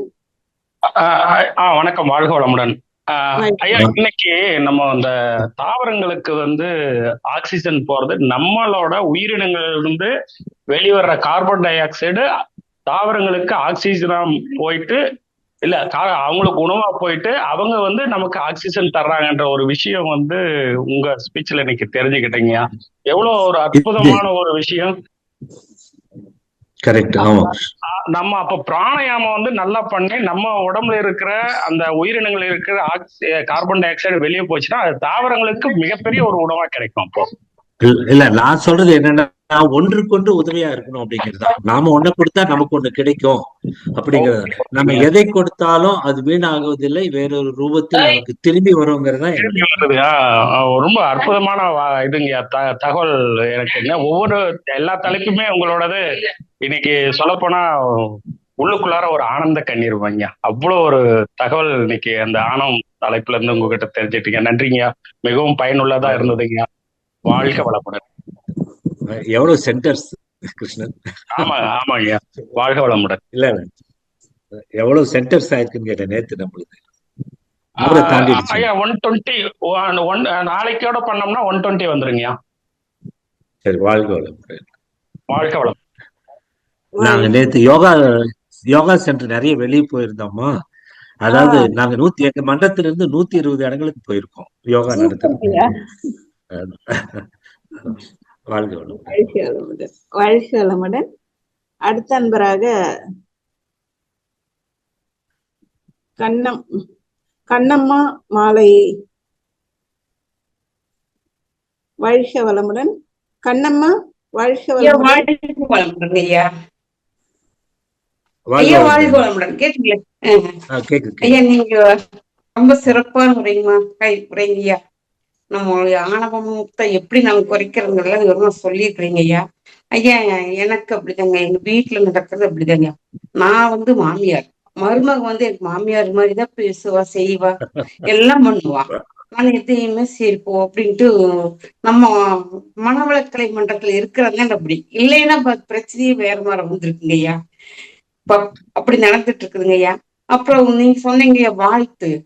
எங்க சித்தப்பா பையன் எனக்கு ஒரு விசேஷத்துக்கு கோவிச்சுட்டு போனவே எங்க ஒரு 2-3 வருஷம் பேசவே இல்லைங்க ஐயா. அப்ப நான் ஒவ்வொரு தவத்திலையும் அவனை வாழ்த்திட்டே இருந்தேங்க ஐயா. அப்புறம் ஒரு ஃபங்க்ஷன் பார்த்து, அக்கா நல்லா இருக்கிறீங்களா அப்படின்னு கேட்டாங்க. கேட்டேங்க ஐயா. ஏன்னா எங்க வீட்டுல அப்படி நடக்குதுங்க ஐயா. நான் என்ன பேசுறதுன்னே தெரியாம இருக்கிறேங்க ஐயா. திருப்பி பேசுறது இல்லைங்க ஐயா. ஆமா, என்ன பேசுறது தெரியாம இருக்கோம், பேசுறது தப்பு. எதுவுமே பேசாம இருக்கிறது தான் கரெக்ட். ஆமாங்க ஐயா, எதுவுமே பேசாம இருக்கிறேன். அவ்வளவுதான். இப்ப நான் எனக்கு மனைவி இல்ல, மகன் மருமகளோட இருக்கிறோம். அதனால நான் என்னுடைய வேலையை மட்டும் பார்த்துட்டு போயிடுவேன். அவங்க சரி. வேலையில எதுவுமே தலையிட தலை மாட்டேன். குழந்தைங்களை அதான் பார்க்கறது, படிப்பு, அவங்க ஊருக்கு போறது, சினிமாவுக்கு போறது, எதையுமே நான் கேட்க மாட்டேன். நான் என்னோடதை மட்டும் பார்த்துட்டு போயிடுவேன். அந்த மாதிரி அமைதியா இருந்துட்டோம்னா நல்லது. அதாங்க இவங்களுக்கு எங்க போனாலும் சொல்ல மாட்டாங்க, அங்க போறேன்னு சொல்ல மாட்டாங்க. அதை விட்டுணும். அது ஆமாங்க. ஏன் சொல்லாம போனேன்னு கேட்க கூடாது தான் நான் சொல்ல வரேன் உங்களுக்கு. அதாங்க ஐயா. ஆமாங்க கேட்க ஐயா. கூடாது. அதான். சரிங்க ஐயா. கேட்கறதுனால உங்களுக்கு வாழ்க வளமுடன் ஐயா. வாழ்க வளமுடன். வாழ்க வளமுடன். அடுத்த அன்பராக கவிதா கோவிந்தராஜ் அவர்களை அழைக்கின்றோம். வாழ்க வளமுடன். ரொம்ப அருமையா சொன்னீங்க. அந்த கிருஷ்ணர் பத்தி சொன்னீங்க இல்லையா, அவர் மனிதனா பிறந்து தெய்வீக வாழ்க்கை அவரும் ஒரு மனுஷன். நான் சொன்னது அவரும் ஒரு மனுஷன் தான் அப்படின்னு நான் முடிக்கிறேன். அவ்வளவுதான். ஏன் நாம அவங்களா மாறக்கூடாது கேள்வி. இப்போ அவங்க சொன்னாங்க இல்லையா மருமகளுக்கு ஆகாதுன்னு, எனக்கு என் பொண்ணுக்குமே ஆக மாட்டேங்குது. அவகிட்ட அட்ஜஸ்ட் பண்ணின்னு போறதுக்குள்ள நமக்கு சம்டைம்ஸ் நமக்கே ஆணவம் வந்துடுது. இப்ப நீங்க சொல்ற மாதிரி எங்க போறாங்க எங்க வராங்கன்னு கேட்காமலே இருந்தாலே அமைதியாயிடும் போல இருக்கு. இனிமே நானும் அது மாதிரி கேட்க மாட்டேன், எங்க போறீங்க எங்க வரீங்கன்ட்டு. இல்ல பொண்ணு கல்யாணம் ஆயிடுச்சா? ஆயிட்டு பேரன் பேத்தி எல்லாம் இருக்காங்க. அப்ப அவ்வளவுதான், நீங்க கேட்க கூடாது. அது உங்களுக்கு உரிமை கிடையாது. ஆமா, அது நமக்கு புரியணும். அது நமக்கு புரிய மாட்டேங்குது. அந்த பாசம் கண்ணை தடுக்குது. அதான் தடுக்குது. நமக்கு ஒரு ஈகோ மாதிரி வந்துருது இல்லைங்க. அவங்க போறாங்க நம்ம சொல்ல மாட்டேங்கிறாங்க. நம்ம பார்த்து வளர்த்த பிள்ளை இப்ப பாருங்க எடுத்து பேசுறான். அதேதான். நன்றிங்கய்யா. வாழ்க வளமுடன் ஐயா. வாழ்க வளமுடன்மா ஐயா. நிறைய பேரோட அறிவுக்கு இன்னைக்கு திறந்திருக்கீங்க ஐயா. நீங்க நிறைய பேரோட அறிவுக்கு இன்னைக்கு திறந்திருக்கீங்க ஐயா. அப்படியா? சந்தோஷமா. அடுத்த முறையாக ராஜாராமன் ஐயா. வாழ்க வளமுடன்.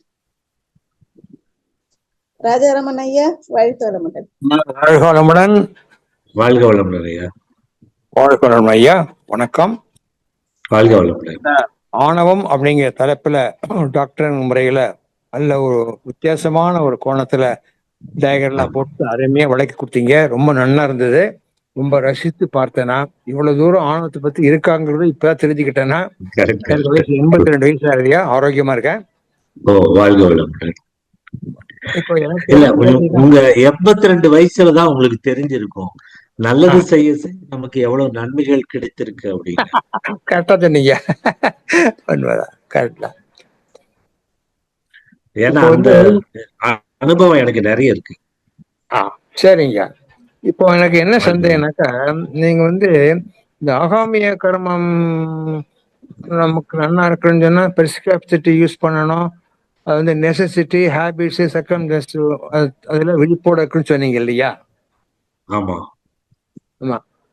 அதுல ஆகாமிய கர்மானா இப்ப நம்ம செய்யும் செயல்கள் தான் நமக்கு ஆகாமிய கர்மா வருது. நல்லதை செய்தால் நல்லது நடக்கும், கெட்டதை செய்தால் கெட்டது நடக்கும். ஆகையால் இன்னைக்கு நல்லதை செய்யுங்கள் அப்படிங்கிற இந்த வார்த்தை தான் நான் அங்க அப்படி கொஞ்சம் பெருசா விளக்கிட்டு இருந்தேன். அவ்வளவுதான். இப்ப புரிஞ்சுது. கரெக்ட். நான் நினைச்சு ஆகாமிய கர்மை செய்யறதுக்கு இந்த 3 தான் பயன்படுன்னு நினைச்சுக்கிட்டேன். நான் கிளியரா சொன்னீங்க. இப்போ இன்னொன்னு கிடையாது. ஹோசூர்ல ஒரு அன்பர் பேசுறாரு. இப்போ நம்ம நுரையீரல் வெளியிடக்கூடிய கார்பன் டை ஆக்சைடு தான் தாவரங்கள்லாம் உள் வாங்கிட்டு ஆக்சிஜனை கொடுக்குறாங்க. ஸோ நம்ம எந்த அளவுக்கு நம்ம தெரியாமலே இன்னொருத்தருக்கு ஹெல்ப் பண்றாங்கிறது இப்பதான் தெரிஞ்சுக்குது. ரொம்ப நன்றியா. நன்றி. எனக்கு என்ன சந்தேகம்னா 2 விஷயம் சந்தேகம் சார். உங்க போர்டை பார்த்துட்டே வந்தேன். அதுல ஏதோ ஒரு விஷயத்துக்காக நீங்க அக்செப்டன்ஸ், ரெஸ்பான்சிபிலிட்டி, டிஃபென்ஸ்லெஸ்ன்னு 3 போட்டீங்க. அந்த 3த்துக்கு விளக்கம் கொடுத்தீங்க. இதுல என்ன சந்தேகம், எனக்கு அக்செப்டன்ஸ் விளக்கம் கொடுத்துட்டீங்க. டிஃபென்ஸ்லெஸ் வரும்போது பிராக்கெட்ல அக்செப்ட்னு போட்டீங்க. இந்த அக்செப்டும் அந்த அக்செப்டன்ஸ் வேற, இந்த அக்செப்ட் மத்தவங்க சொல்றது அக்செப்ட் பண்ணிக்கங்க. ஆனா ஆ. அதுக்கு வந்து ஒரு எக்ஸ்பிளனேஷன் கொடுக்க போகாதீங்க. ஓ ஆ ஆ ஆ நீங்க அக்செப்ட் பண்றதோட நிறுத்திக்கங்க. ஆ. சரிப்பா நீ சொல்றது கரெக்ட், பார்க்கலாம் அப்படின்ட்டு போயிடணும். இல்ல நீ சொல்றது தப்பு, நான் தான் ரைட்டுன்னு ஆரம்பிச்சீங்க, போச்சு, எல்லாம் போயிடும். நடந்துடும். ஓகே ஓகே நல்ல விஷயம். இன்னொரு டவுட் என்னன்னா, ஆரம்பத்திலேயே ஈகோங்கிறது ஃபால்ஸ் கான்ஃபிடன்ஸ், அப்புறம் ஸ்டோலுங்கிறது ட்ரூ கான்ஃபிடன்ஸ் போட்டீங்க. எனக்கு என்ன சந்தேகம்னா, ஈகோங்கிறது ஆணவம், அது பல பேர்லாம் கொடுத்துட்டீங்க. இந்த கான்பிடன்ஸ்ங்கிறது தன்னம்பிக்கை தானே? இது தன்னம்பிக்கை வந்து பொய்யா இருக்குதான் ஈகோவா? இல்ல இல்ல, தன்னம்பிக்கைங்கிறது வந்து நம்ம மடியில கனம் இல்லாம இருந்தா தைரியமா இருப்போம், தன்னம்பிக்கையோட இருப்போம்.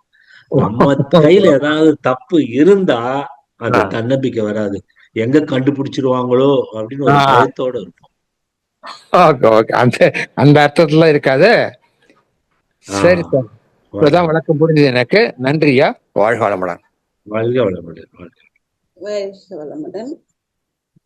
ஐயா அவங்க கேட்டாங்க இல்லைங்கய்யா, அந்த தன்னம்பிக்கை தலகணம், அத அவரை இப்ப நீங்களும் அழைத்த விளக்கம் கொஞ்சம் சொன்னீங்க. அது இவங்க இன்னும் சிவசங்கரின்னு ஒருத்தங்க கவிதை, அவங்க ஒரு புக்ல எழுதியிருப்பாங்க இல்லைங்கய்யா, சின்ன நூல் கண்டா நம்மை சிறைப்படுத்துவதுன்னு. அதுல அவங்க சொல்லியிருப்பாங்க, அந்த தன்னம்பிக்கைக்கும் தலகணத்துக்கும் ஒரே ஒரு சின்ன நூலிழை தான் வித்தியாசம். அது அந்த இடம் எங்க மாறுதோ அந்த இடம் தன்னம்பிக்கை வந்து தலகணமா மாறிடும். சோ அதுக்கு வந்து நமக்கு வந்து அந்த அவேர்னஸ், சுவாமிஜி சொல்லக்கூடிய அந்த அயரா விழிப்பு நிலை இருந்துச்சுன்னாக்கா நம்ம கொஞ்சம் நல்ல நிலையில இருக்கலாம்னு நினைக்கிறேங்க ஐயா. அந்த அயரா விழிப்பு நிலை தான் அவ்வளவு கஷ்டப்பட்டு சொல்லிட்டே இருந்தேன். Need and circumstances and present experiences, இதை வச்சு கணிச்சு ஃபியூச்சர்ல நமக்கு நல்லது செய்யறது முடிவெடுத்து அது செய்யணும் அப்படின்னு. அதான் அந்த அயரா விழிப்புணர்வு.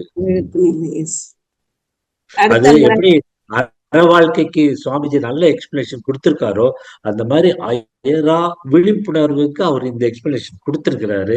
அது ரொம்ப பிடிச்சதுனால நான் இங்க திரும்ப திரும்ப கண்டிப்பா அந்த கடந்த கால அனுபவம், நிகழ்கால சூழ்நிலை, எதிர்காலத்துல என்ன சூழ்நிலையை வைத்து எதிர்காலத்தை நன்மை கொடுக்கும் வகையில் ஒரு முடிவு எடுப்பது, அதுதான் நுண்மான் நிலைப்படம். கண்டிப்பா. வாழ்க வளமுடன்.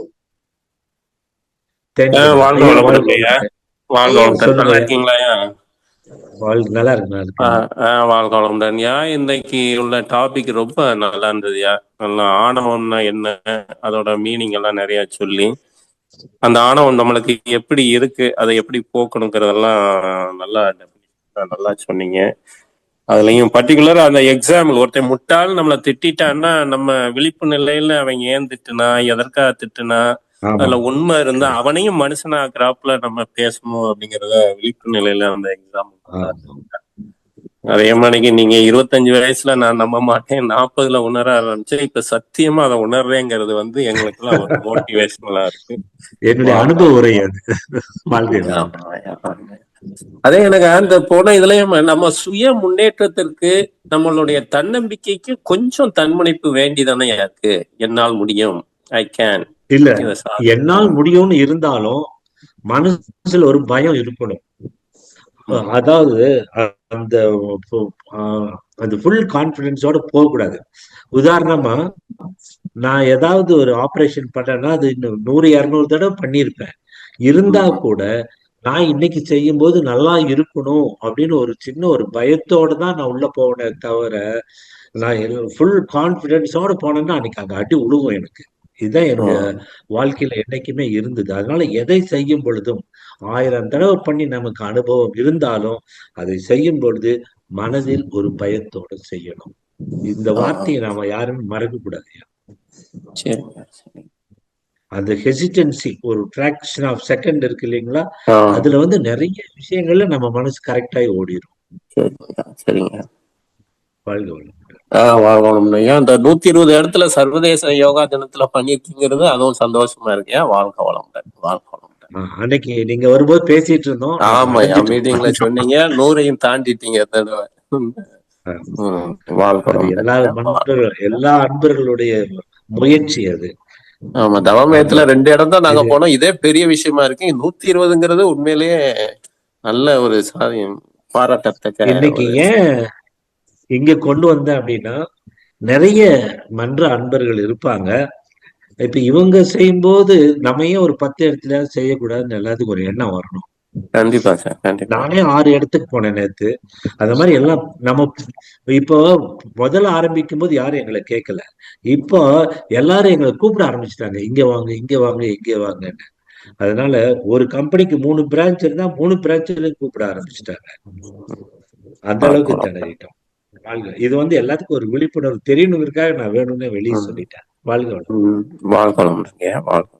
வாழ்க நன்றி. வாழ்க வளமுடன். ஐயா நீங்க சொன்னது எல்லாருக்கும் மோட்டிவேஷனா தாங்க ஐயா இருக்கும். கண்டிப்பாக வந்து அது ஒரு ஆமா ஆமா ஆமா கண்டிப்பா நீங்க உங்களோட பிஸி ஷெட்யூல்ல நீங்களே 3 இடத்துக்கு போயிருக்கீங்கன்றது எனக்குமே ரொம்ப ஆச்சரியமா தாங்க ஐயா இல்லம்மா, இருக்கு. நான் 6 இடம் எங்கெல்லாம் இங்கிலீஷ்ல கேக்குறாங்களோ அங்கெல்லாம் என்னை முதல்ல அனுப்பிச்சிருவாங்க. அதனால நான் போனது கார்பரேட் எக்ஸிக்யூட்டிவ்ஸ்க்கு ஒண்ணு, இன்கம் டேக்ஸ் டிபார்ட்மெண்ட்டுக்கு ஒண்ணு, இன்ஜினியரிங் காலேஜுக்கு ஒண்ணு, இந்த மாதிரி எங்கெல்லாம் இங்கிலீஷ் கேட்கறாங்களோ அங்க போக வேண்டியதா இருந்தது. அது மாதிரி அவங்கவுங்களுக்கு தகுந்த மாதிரி பிரிச்சிட வேண்டியதுதான். சிறப்புங்க ஐயா, சிறப்புங்க ஐயா. வாழ்க வளமுடன். அதே நாங்க ஆரம்பிக்கும் போது இவ்வளவு வரல. ஏதோ ஒரு 5 இடம் 6 இடம் தான் சொல்லிட்டு இருந்தோம். அப்புறம் அங்கதான் ஆரம்பிச்சோம். இப்ப எல்லாரும் தெரிய ஆரம்பிச்சிடுச்சு. அதனால எல்லாரும் கூப்பிட ஆரம்பிச்சுட்டாங்க. கூப்பிடுறாங்க. நம்ம சிறப்புங்க. நம்மையே வெளிப்படுத்திக்கிறோம். அதுதான். கண்டிப்பா. அடுத்த அன்பராக மதன் மோகன் ஐயா, வாழ்க வளமுடன். ஹலோ, பேசுங்க. வாழ்க வளமுடன். ஐயா சொல்லுங்க. வாழ்க வளமுடன் ஐயா. கேக்குதுங்களா? வாழ்க வளமுடன். வாழ்க ஐயா. ஐயா மிக அருமையான பேச்சுங்க ஐயா. மிக தெளிவா அருமையான ஆணவத்தை பேசுவீங்க. ரொம்ப அருமையா இருந்தது ஐயா. எனக்கு என்ன டவுட்னா, சில பேர் பிறவியிலே இருக்குமா ஐயா ஆணவங்கிறது? அவங்க ஜீன்லயே இருக்குமா? அது ஒரு கேள்விங்க ஐயா. ஆமா ஆமா, ஒரு சிலர் பிறக்கும் போதே பிறந்துடுறாங்க பாவம். ஏன்னா அது அவங்க மனநிலை வந்து அந்த மாதிரி இருந்துதான். எதுக்கு எடுத்தாலும் கோவப்படுவாங்க. அவங்களுக்கு தெரியுது, இருந்தாலும் அவங்க வந்து பிறவியிலே இருக்குமோ, அந்த ஜீன்ல இருக்குமோ உண்டு சந்தேகப்படுறாங்க. அது மேல உண்டுங்களா ஐயா? அதுக்குதாங்க நம்ம வந்து அகத்தாய்வு பண்ணி தவம் செய்தாதான் அந்த உள்ள இருக்கிற அந்த சப்கான்சியஸ் மைண்ட நம்ம மாற்றி அமைக்க முடியும். சரிங்க சரிங்க. மேலடுக்கு பதிவுன்னு சொல்லுவாங்க. பதிவு செய்ய செய்ய மாறிவிடும். மேல்பதிவு போகணும். அடுத்த 2வது கேள்வியா, மனிதன் வந்து தெய்வ வந்து மனித உருவம் வந்து சொல்றீங்க. இப்ப வள்ளலார வந்து ஒரு தெரு வழியா போயிட்டு இருந்தாராம். அப்ப ஒரு வாரம் வந்து ஒரு முதியவர் உட்காந்து இந்த போல நரி போகுது, இந்த போல நாய் போகுது, இந்த போல மனுஷன் வராம எந்திரி வணங்கினார் வள்ளலார. இப்ப மனிதன் வந்து சில பேர் இது மாதிரி சொல்றாங்களே, இந்த மாதிரி நரி போகுது, ஓனாய் போகுது அப்படின்னு சொல்றாங்க. ஆனா வள்ளலாரை பார்த்து இந்த அற்புதமான ஒரு மனிதன் போயிடான்னு சொன்னாங்க. இந்த மாதிரி மனிதர்ல பல வகை உண்டுங்களா ஐயா? இல்ல ஐயா, பல ரகங்கள் டெஃபினட்டா நிறைய பேர் இருக்கிறதுனாலதானே இந்த ஆணவம் டாபிக்கே பேச வேண்டியது வந்துடுச்சு. அந்த மாதிரி இல்லைன்னா இந்த டாபிக்கே இன்னைக்கு இல்லையே. புரியுதுங்களா? ஆணவம் இல்லாதவங்களுக்காக இந்த டாபிக் இல்லை, ஆணவம் இருக்கிறவங்களுக்கு தான் இந்த டாபிக். ஓ சரிங்க சரிங்க சரிங்க சரிங்க. வாழ்க நன்றி நன்றி. சரிங்க, வாழ்க நன்றி அம்மா. நன்றி அம்மா. வாழ்க வாழ்க வளமுடன். அடுத்த அன்பராக பவன் ஸ்ரீனிவாஸ் ஐயா, நீங்க பேசலாம். ஐயா வாழ்க வளமுடன்ங்க ஐயா. வாழ்க வளமுடன். ஐயா இப்ப வந்து என்னால ஒரு விஷயத்த வந்து அக்செப்ட் பண்ணிக்கவே முடியல. நான் ஷார்ட்டா சொல்றேங்க. அதாவது என்னோட ஃபேமிலி ஃப்ரெண்ட் இருந்தாங்க இங்க வந்து, ஹஸ்பண்ட் ஒய்ஃப். நான் இங்க துபாயில இருக்கிறேன். அவங்க வந்து ஆக்சுவலா முன்னாடி ஒரு 3 வருஷம் முன்னாடி நாங்க அந்த பிளேஸ்ல இருந்தோம், ரொம்ப க்ளோஸா இருந்தாங்க. இப்ப நாங்க அந்த இடத்த விட்டு தள்ளி இருக்கிறோம். இப்ப வந்து போன்ல பேசுறது, இதுல பேசுறது, இந்த ஒரு வருஷமா பார்த்தா என்கிட்ட வந்து நிறைய பொய்யா சொல்லிக்கிட்டு இருந்திருக்காங்க. இப்ப வந்து அவங்களுக்கு வந்து வேற ஒரு க்ளோஸ் ஃப்ரெண்ட் இருக்காங்க, அதை என்கிட்ட சொல்லாம இருந்திருக்காங்க. அப்புறம் வந்து அதாவது என்கிட்ட வந்து கஷ்டத்தை மட்டுமே சொல்லி ஒரு சிம்பத்தி கிரியேட் பண்ணிக்கிறது. ஆனா அந்த சைடு வந்து அவங்க சந்தோஷமா இருக்கிறாங்க. பட் எல்லாமே கொஞ்சம் வந்து எனக்கு வந்து தெரிய ஆரம்பிச்ச உடனே எனக்கு ஒரு நம்பிக்கை துரோகம் மாதிரி ரொம்ப வந்து ஹார்ட் ஹிட்டிங்கா இருந்துச்சு. ஐயோ நம்ம இவங்களை அவ்வளவு நம்புறோம், நம்ம கூட பிறக்காத தங்கச்சி மாதிரி நினைக்கிறோம், கூட பிறக்காத அண்ணன் மாதிரி நினைக்கிறோம், இவங்க வந்து நமக்கு இவ்வளவு பொய் சொல்லியிருக்காங்களே அப்படின்ற மாதிரி ஒரு ஹார்ட் ஹிட்டிங் மாதிரி இருந்துச்சு. ஸோ அதை பேச போக வந்து சில சண்டே ஆயிடுச்சு. சண்டே ஆயிட்டு அவங்க வாட்ஸ்அப் நம்பர்லாம் பிளாக் பண்ணிட்டு போயிட்டாங்க. அப்புறம் நேரில் போய் எக்ஸ்பிளைன் பண்ண போனேன். அப்புறம் அவங்க சைடு தான் கரெக்ட்ன்ற மாதிரி சொல்லி வாட்ஸ்அப் நம்பர் மட்டும் அன்பிளாக் பண்ணி விட்டாங்கய்யா. இப்ப இது பாத்தீங்கன்னா எனக்கு ஒரு 2 மாசமா மண்டைக்குள்ள ஓடிக்கிட்டே இருக்குதுங்க, காலையில இருந்து நைட் வரைக்கும். ஐயோ நம்மள அதாவது தவம் பண்றப்ப இது பண்றப்ப மன்னிக்கணும், ஓகே நம்மளோட கர்மா அப்படின்னு தோணுது. சமயத்துல வந்து கோபம் வருது, சமயத்துல வந்து ஐயோ நம்மள வந்து இப்படி வந்து ஏமாத்திட்டாங்களே அப்படின்ற மாதிரி இதுல சுத்தியே ஒரு இதாவே இது ஒரு பெரிய இது கிடையாதுங்க. அதை தவிர்த்து எனக்கு வேலையில கான்சென்ட்ரேஷன் டிஸ்டர்ப் பண்ற அளவுக்கு அவ்வளவு தூரம் மைண்ட் வந்து டிஸ்டர்ப் ஆகுதுங்க அந்த விஷயத்தினால. நான் ஒரு பழமொழி சொன்னேன் பாத்தீங்களா, if you resist it will persist, if you accept it will disappear. இப்போ அவங்க இப்படிதான், இந்த மாதிரி தான். இப்ப அவங்கள யோசிச்சுட்டு இருந்தாக்க நமக்கு நம்ம வாழ்க்கை கெட்டுருன்ட்டு நீங்க விட்டுட்டு நகர்றது தான் உங்களுடைய வேலையை. இது வந்து சொல்றது ரொம்ப ஈஸி, ஆனா செய்யறது ரொம்ப கஷ்டங்கிறது எனக்கு நல்லா தெரியும். இருந்தாலும் என்னுடைய வயசுல நான் உங்களுக்கு சொல்ல வேண்டியது, இது விட்டு ஒழிச்சிட்டு அடுத்த வேலையை பார்க்கணும். இதுல போயிட்டு ஏன் அந்த மாதிரி ஒரு நன்றி உணர்வு இல்லாத ஒரு ஜென்மத்துக்கு நம்மளுடைய வாழ்க்கையும் மனசையும் எதுக்கு கெடுக்கணும்? அவ்வளவுதான், simple. Resist it will persist. அடக்க நினைத்தால் அது இருக்கும், அது அட்ஜஸ்ட் பண்ணிட்டு போயிட்டு மறைஞ்சிடும். சரிங்க. இத வந்து அதாவது என்னோட தன்முனைப்பும் ஏத்துக்க மறக்குதுங்கய்யா. அவங்க எப்படி என்ன இது பண்ணலாம்? தன்முனைப்புங்கிறத விட அங்கதான் நீங்க விட்டுட்டு உங்க வாழ்க்கை நல்லா இருக்கணும்னா விட்டுட்டு அடுத்தது போங்க. உங்க வாழ்க்கை உங்க தன்முனைப்புல இப்ப யாரு கேட்டா உங்க வாழ்க்கை தான் கேட்டுட்டு இருக்குது. அவங்க ஜாலியா இருக்காங்க.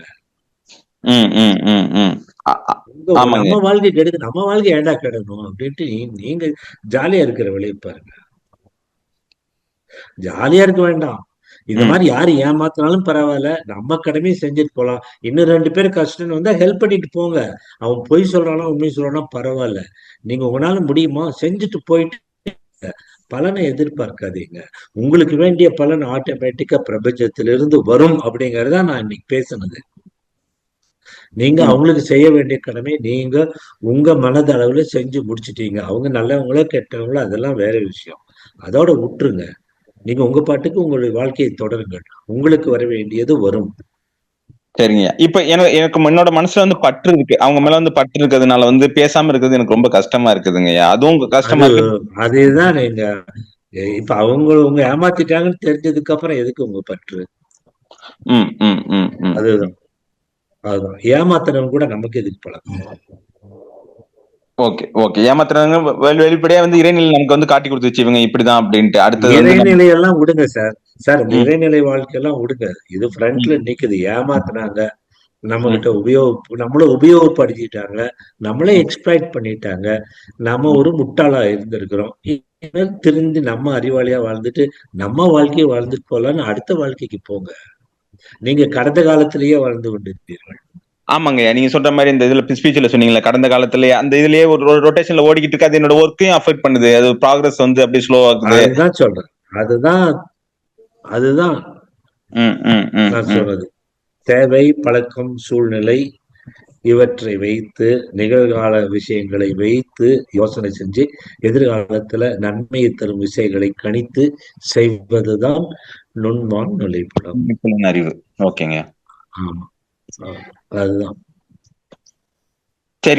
அடிமையானது, இறந்த காலத்திற்கு அடிமையானது. சரிங்க, இதுக்கு வந்து நான் தவம் பண்ணி இது பண்ண வந்தா இதுல இருந்து வெளில வந்துடலாம். மேல்பதிவு தவமே வேண்டாங்க, இதுக்கு தவம் வேண்டாம். ஓகே, கான்ஃபிடன்ஸ் அகத்தாயுதம். நீங்க யோசிச்சு வெளியே வரணும். தவம் வந்து உங்களுக்கு வரம் கொடுக்காதாங்க. தவம்ங்கிறது வேற விஷயம்.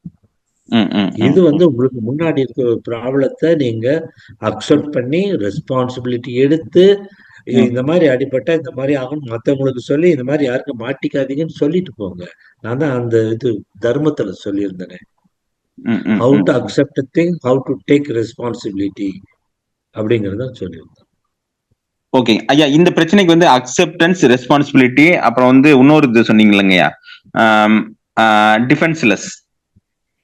ஆமா, ஓகேங்க, சொல்லிட்டு போறேன். நீ என்னவா பண்ணிட்டு போறதான் வாழ்க்கை சொல்லிட்டு அடுத்த வைப்போம். ஓகேங்க, அக்செப்ட் பண்ணிட்டு ரெஸ்பான்சிபிலிட்டி என்னோட கர்மா பிரகாரம் தான் நடக்குது. ஓகே, இதை வந்து இது பண்ணிட்டு அப்புறம் டிஃபென்ஸ்லெஸ், இதை வந்து ஏத்துக்கிட்டு ரெசிஸ்ட் பண்ணாம அப்படியே மூவ் பண்ணிக்கிட்டே இருக்கணும். அந்த மாதிரி அவங்களை இன்னும் அப்படியே அவங்களை வாழ்த்திட்டே போங்க, வாழ்க வளமுடன் சொல்லிட்டு போங்க. அதுதான் நீங்க மன்றத்தில் இருக்கிறவர்களுடைய பெனிஃபிட். சரி, வாழ்க வளமுடன். வாழ்க வளமுடன்.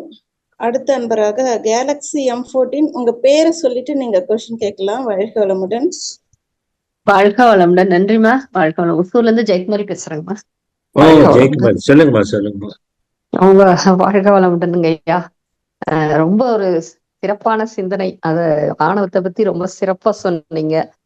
அந்த தர்மம், ஆணவம் இருந்தா மனிதர்கள் எப்படி இருப்பாங்க, நம்ம மனவளக்கலை என்பவர்கள் நம்ம எப்படி நடந்துக்கணும், நிறைய விஷயம் சொன்னீங்க. இதுக்கு முன்னாடி ஐயாவுக்கு சொன்ன ஆன்சர் வந்து சிறப்பா பொருந்துங்கய்யா. அதாவது அவர் சொல்றது ஃப்ரெண்டு, ஆனா உள்ளுக்குள்ளேயே கூட பிறந்தவங்களும் பெத்த பிள்ளைங்களுமே அப்படி பண்றாங்க. அதுக்கு என்ன பண்றதுங்க சொல்றீங்க? அதையும் நம்ம ஏத்துக்கிட்டு தான் நம்ம வாழ்ந்துகிட்டு இருக்கிறோம்.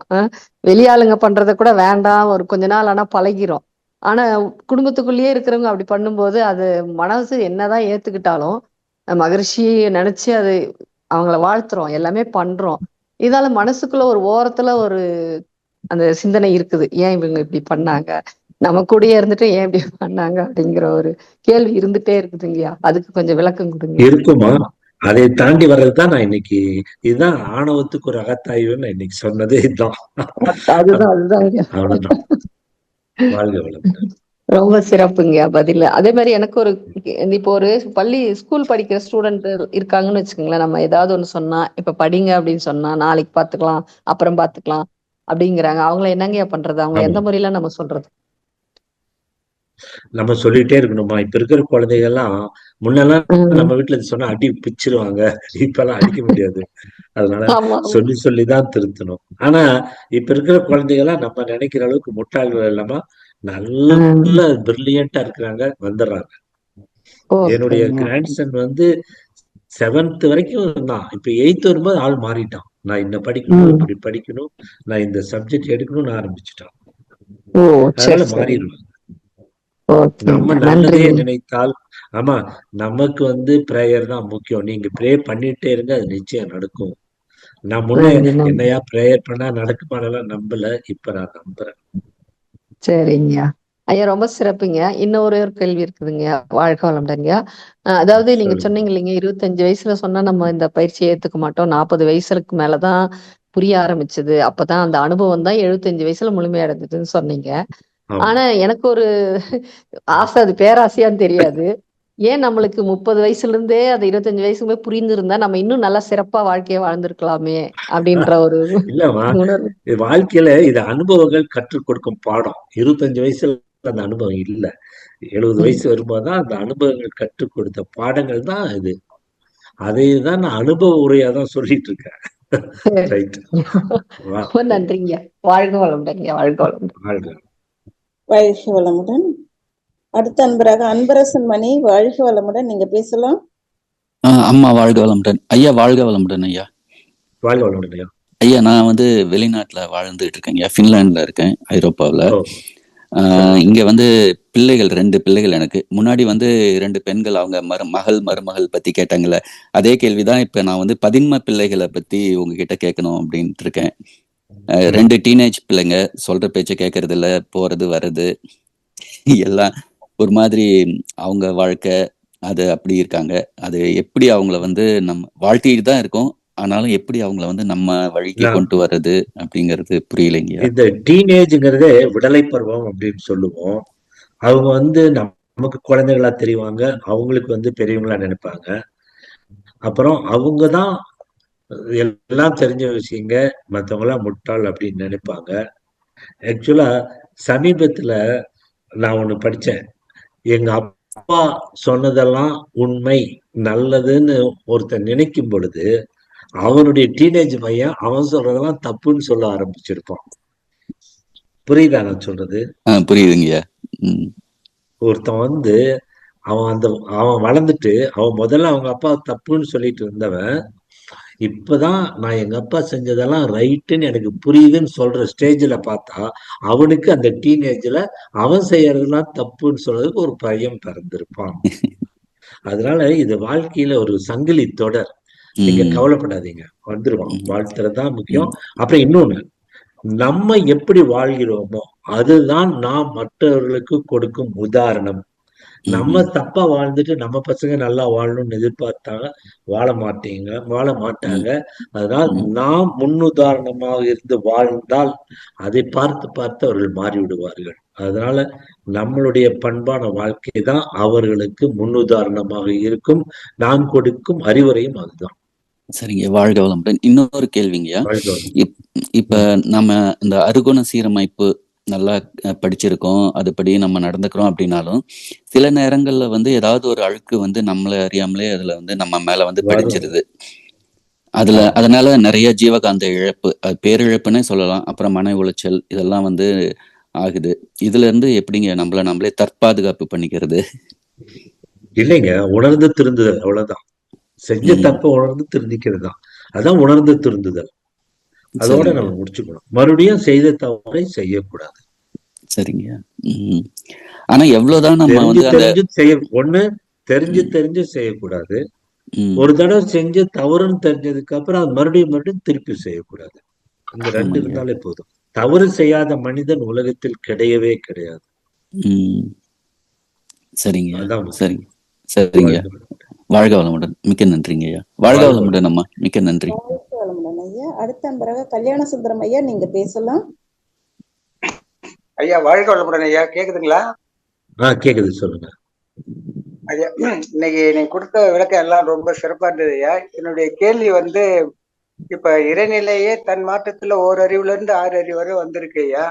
இந்த 1 அறிவுல இருந்து 5 அறிவு வரை இருக்கிற ஒவ்வொரு உயிரினத்திலும் பல விதமான இது. தாவரம்னா புல் பூண்டு அது போல நிறைய இருக்கு. பறவைகள்ல பல விதமான உருவ அமைப்புல சொல்றேன் ஐயா. விலங்குல பல. ஆனா 6வது அறிவா வந்த மனிதன் உருவ ஒன்னா இருக்கா? இதுக்கு எதனா வேதாஜி விளக்கம் இருக்கா ஐயா? மற்றதெல்லாம் உருவ அமைப்புல பல பறவைகள்.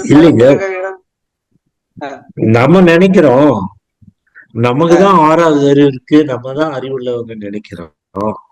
அது 5 அறிவு உள்ளவங்க நினைக்கிறீங்க. அப்படி இல்லை ஐயா. அவை ஒருவருக்கும் தனித்தனி மனிதனை விட சிறந்த குணங்கள் உண்டு. நாய்க்கு வந்து மனிதனை விட நுகரும் சக்தி ஜாஸ்தி. ஒரு சில பறவைகளுக்கு இரவில் பார்வை உண்டு. நம்மளுடைய பார்வையின் அகலத்தை விட ஒரு கழுகுகளுக்கெல்லாம் அதனுடைய அகலம் ஜாஸ்தி.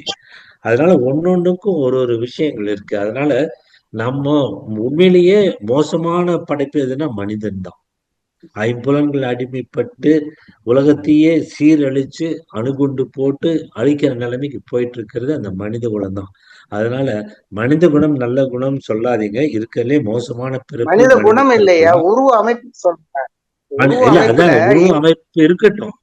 நமக்கு வந்து ஒருத்தருக்கு ஒரு பிறவியிலும் ஒரு இதுலயும் எல்லாத்துக்கும் ஒரு குணம் இருக்குங்கிறத வச்சுட்டு விட்டுற வேண்டியதுதான். நம்ம ரொம்ப ஆழமா போனா நமக்கு அவ்வளவு எட்டாது.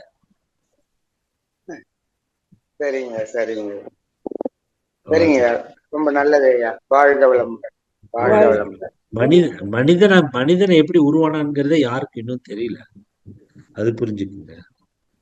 இல்ல, இப்ப பறவைகள் நேற்றுனா பல காக்கா புறா அது போல உருவ அமைப்புல வித்தியாசம் இருக்கு. ஆனா மனித பிறவி மனிதனுடைய இது மட்டும் ஒரே உருவ அமைப்பு ஒரே மாதிரி. நான் சொல்றேன் இல்ல நான் சொல்றது புரிஞ்சுக்குங்க. காக்கானா காக்கா மாதிரிதான் இருக்கும். காக்கா கூட்டம் பூரா அப்படிதான் இருக்கும். அதுல ஒண்ணு மாற்றம் வராது. குருவினா குருவி கூட்டம், நம்ம மனித கூட்டம். புரியுதுங்களா? புரியுது. மாடுகள் எல்லாம் மாடுகளா தான் இருக்கும். புரியுதுங்களா? சரிங்க சரிங்க. மனித கூட்டம் நம்ம காக்கா கூட்டம், நம்ம மனித கூட்டம் அப்படி வச்சுக்கோங்க. சரிங்க. வாழ்க வளமுடன்.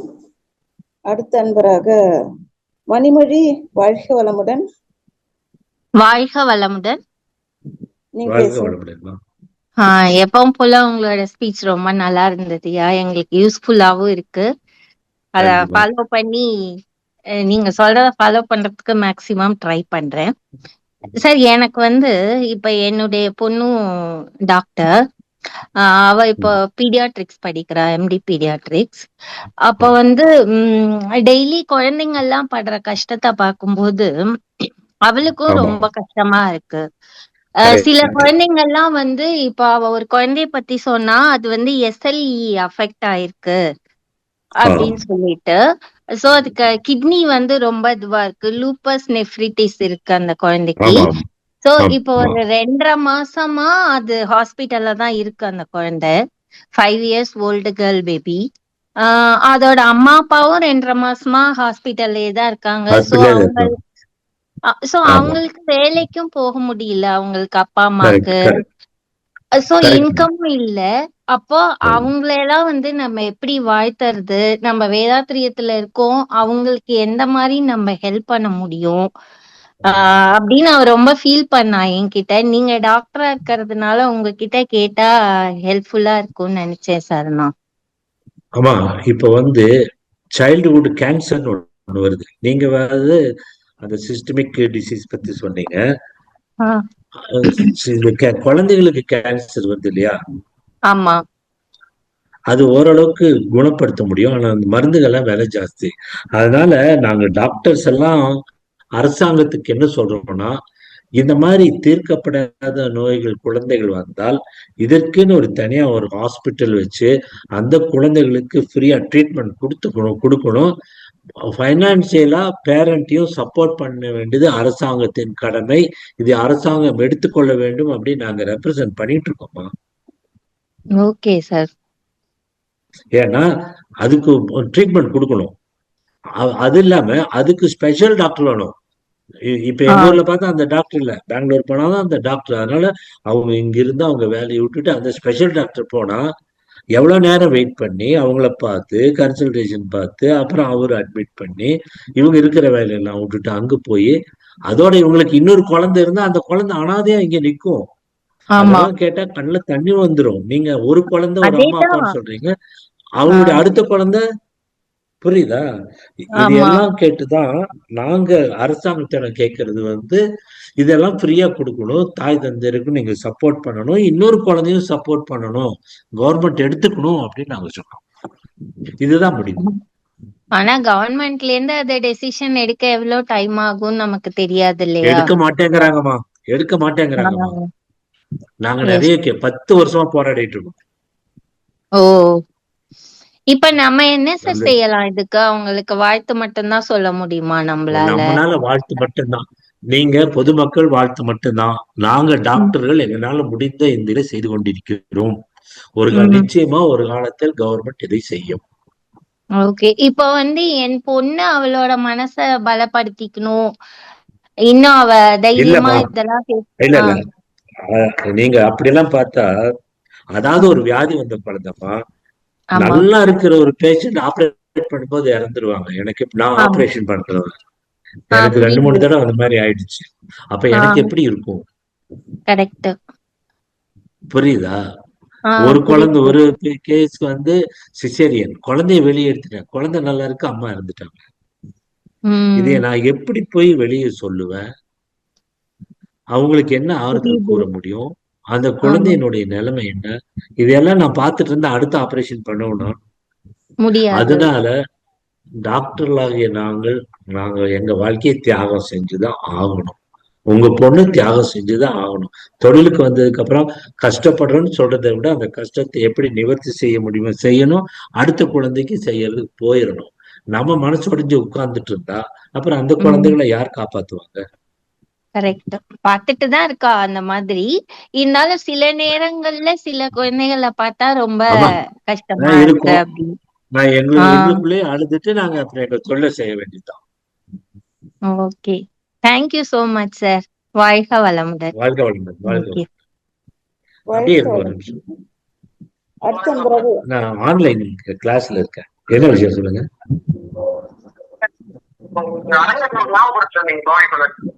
இது நான் வரேன். நன்றி. வாழ்க வளமுடன். வாழ்க வளமுடன். சொல்லுங்க ஐயா. வாழ்க வளமுடன் ஐயா. உங்களுக்கு அடுத்து இது இருக்குங்களா ஐயா? இல்ல ஐயா, மன்ற அன்பர் ஒரு பொண்ணுடைய அரங்கேற்றம் நடந்துட்டு இருக்கு. அந்த பொண்ணு எனக்கு ரொம்ப பிடிக்கும். அதனால வர சொல்லிதான் இது முடிச்சுட்டு ஓடணும். அவ்வளவுதான். பரவாயில்ல, எல்லாத்தையும் அட்ஜஸ்ட் பண்ணிக்கணுமா? கேட்டுக்கோங்க அன்பர்கள். நம்ம கரெக்டா 12:30 முடிச்சுக்கலாமா? 12:30 முடிச்சிட்டோம்னா எனக்கு ஈஸியா இருக்குமா? ஏன்னா அந்த குழந்தை என்னை ரொம்ப எதிர்பார்ப்பான். இவங்க சொன்ன மாதிரிதான் அந்த குழந்தை எந்த வியாதியா இருந்தாலும் என்கிட்டதான் ஓடி வரும், எந்த டாக்டர்டையும் போகாது.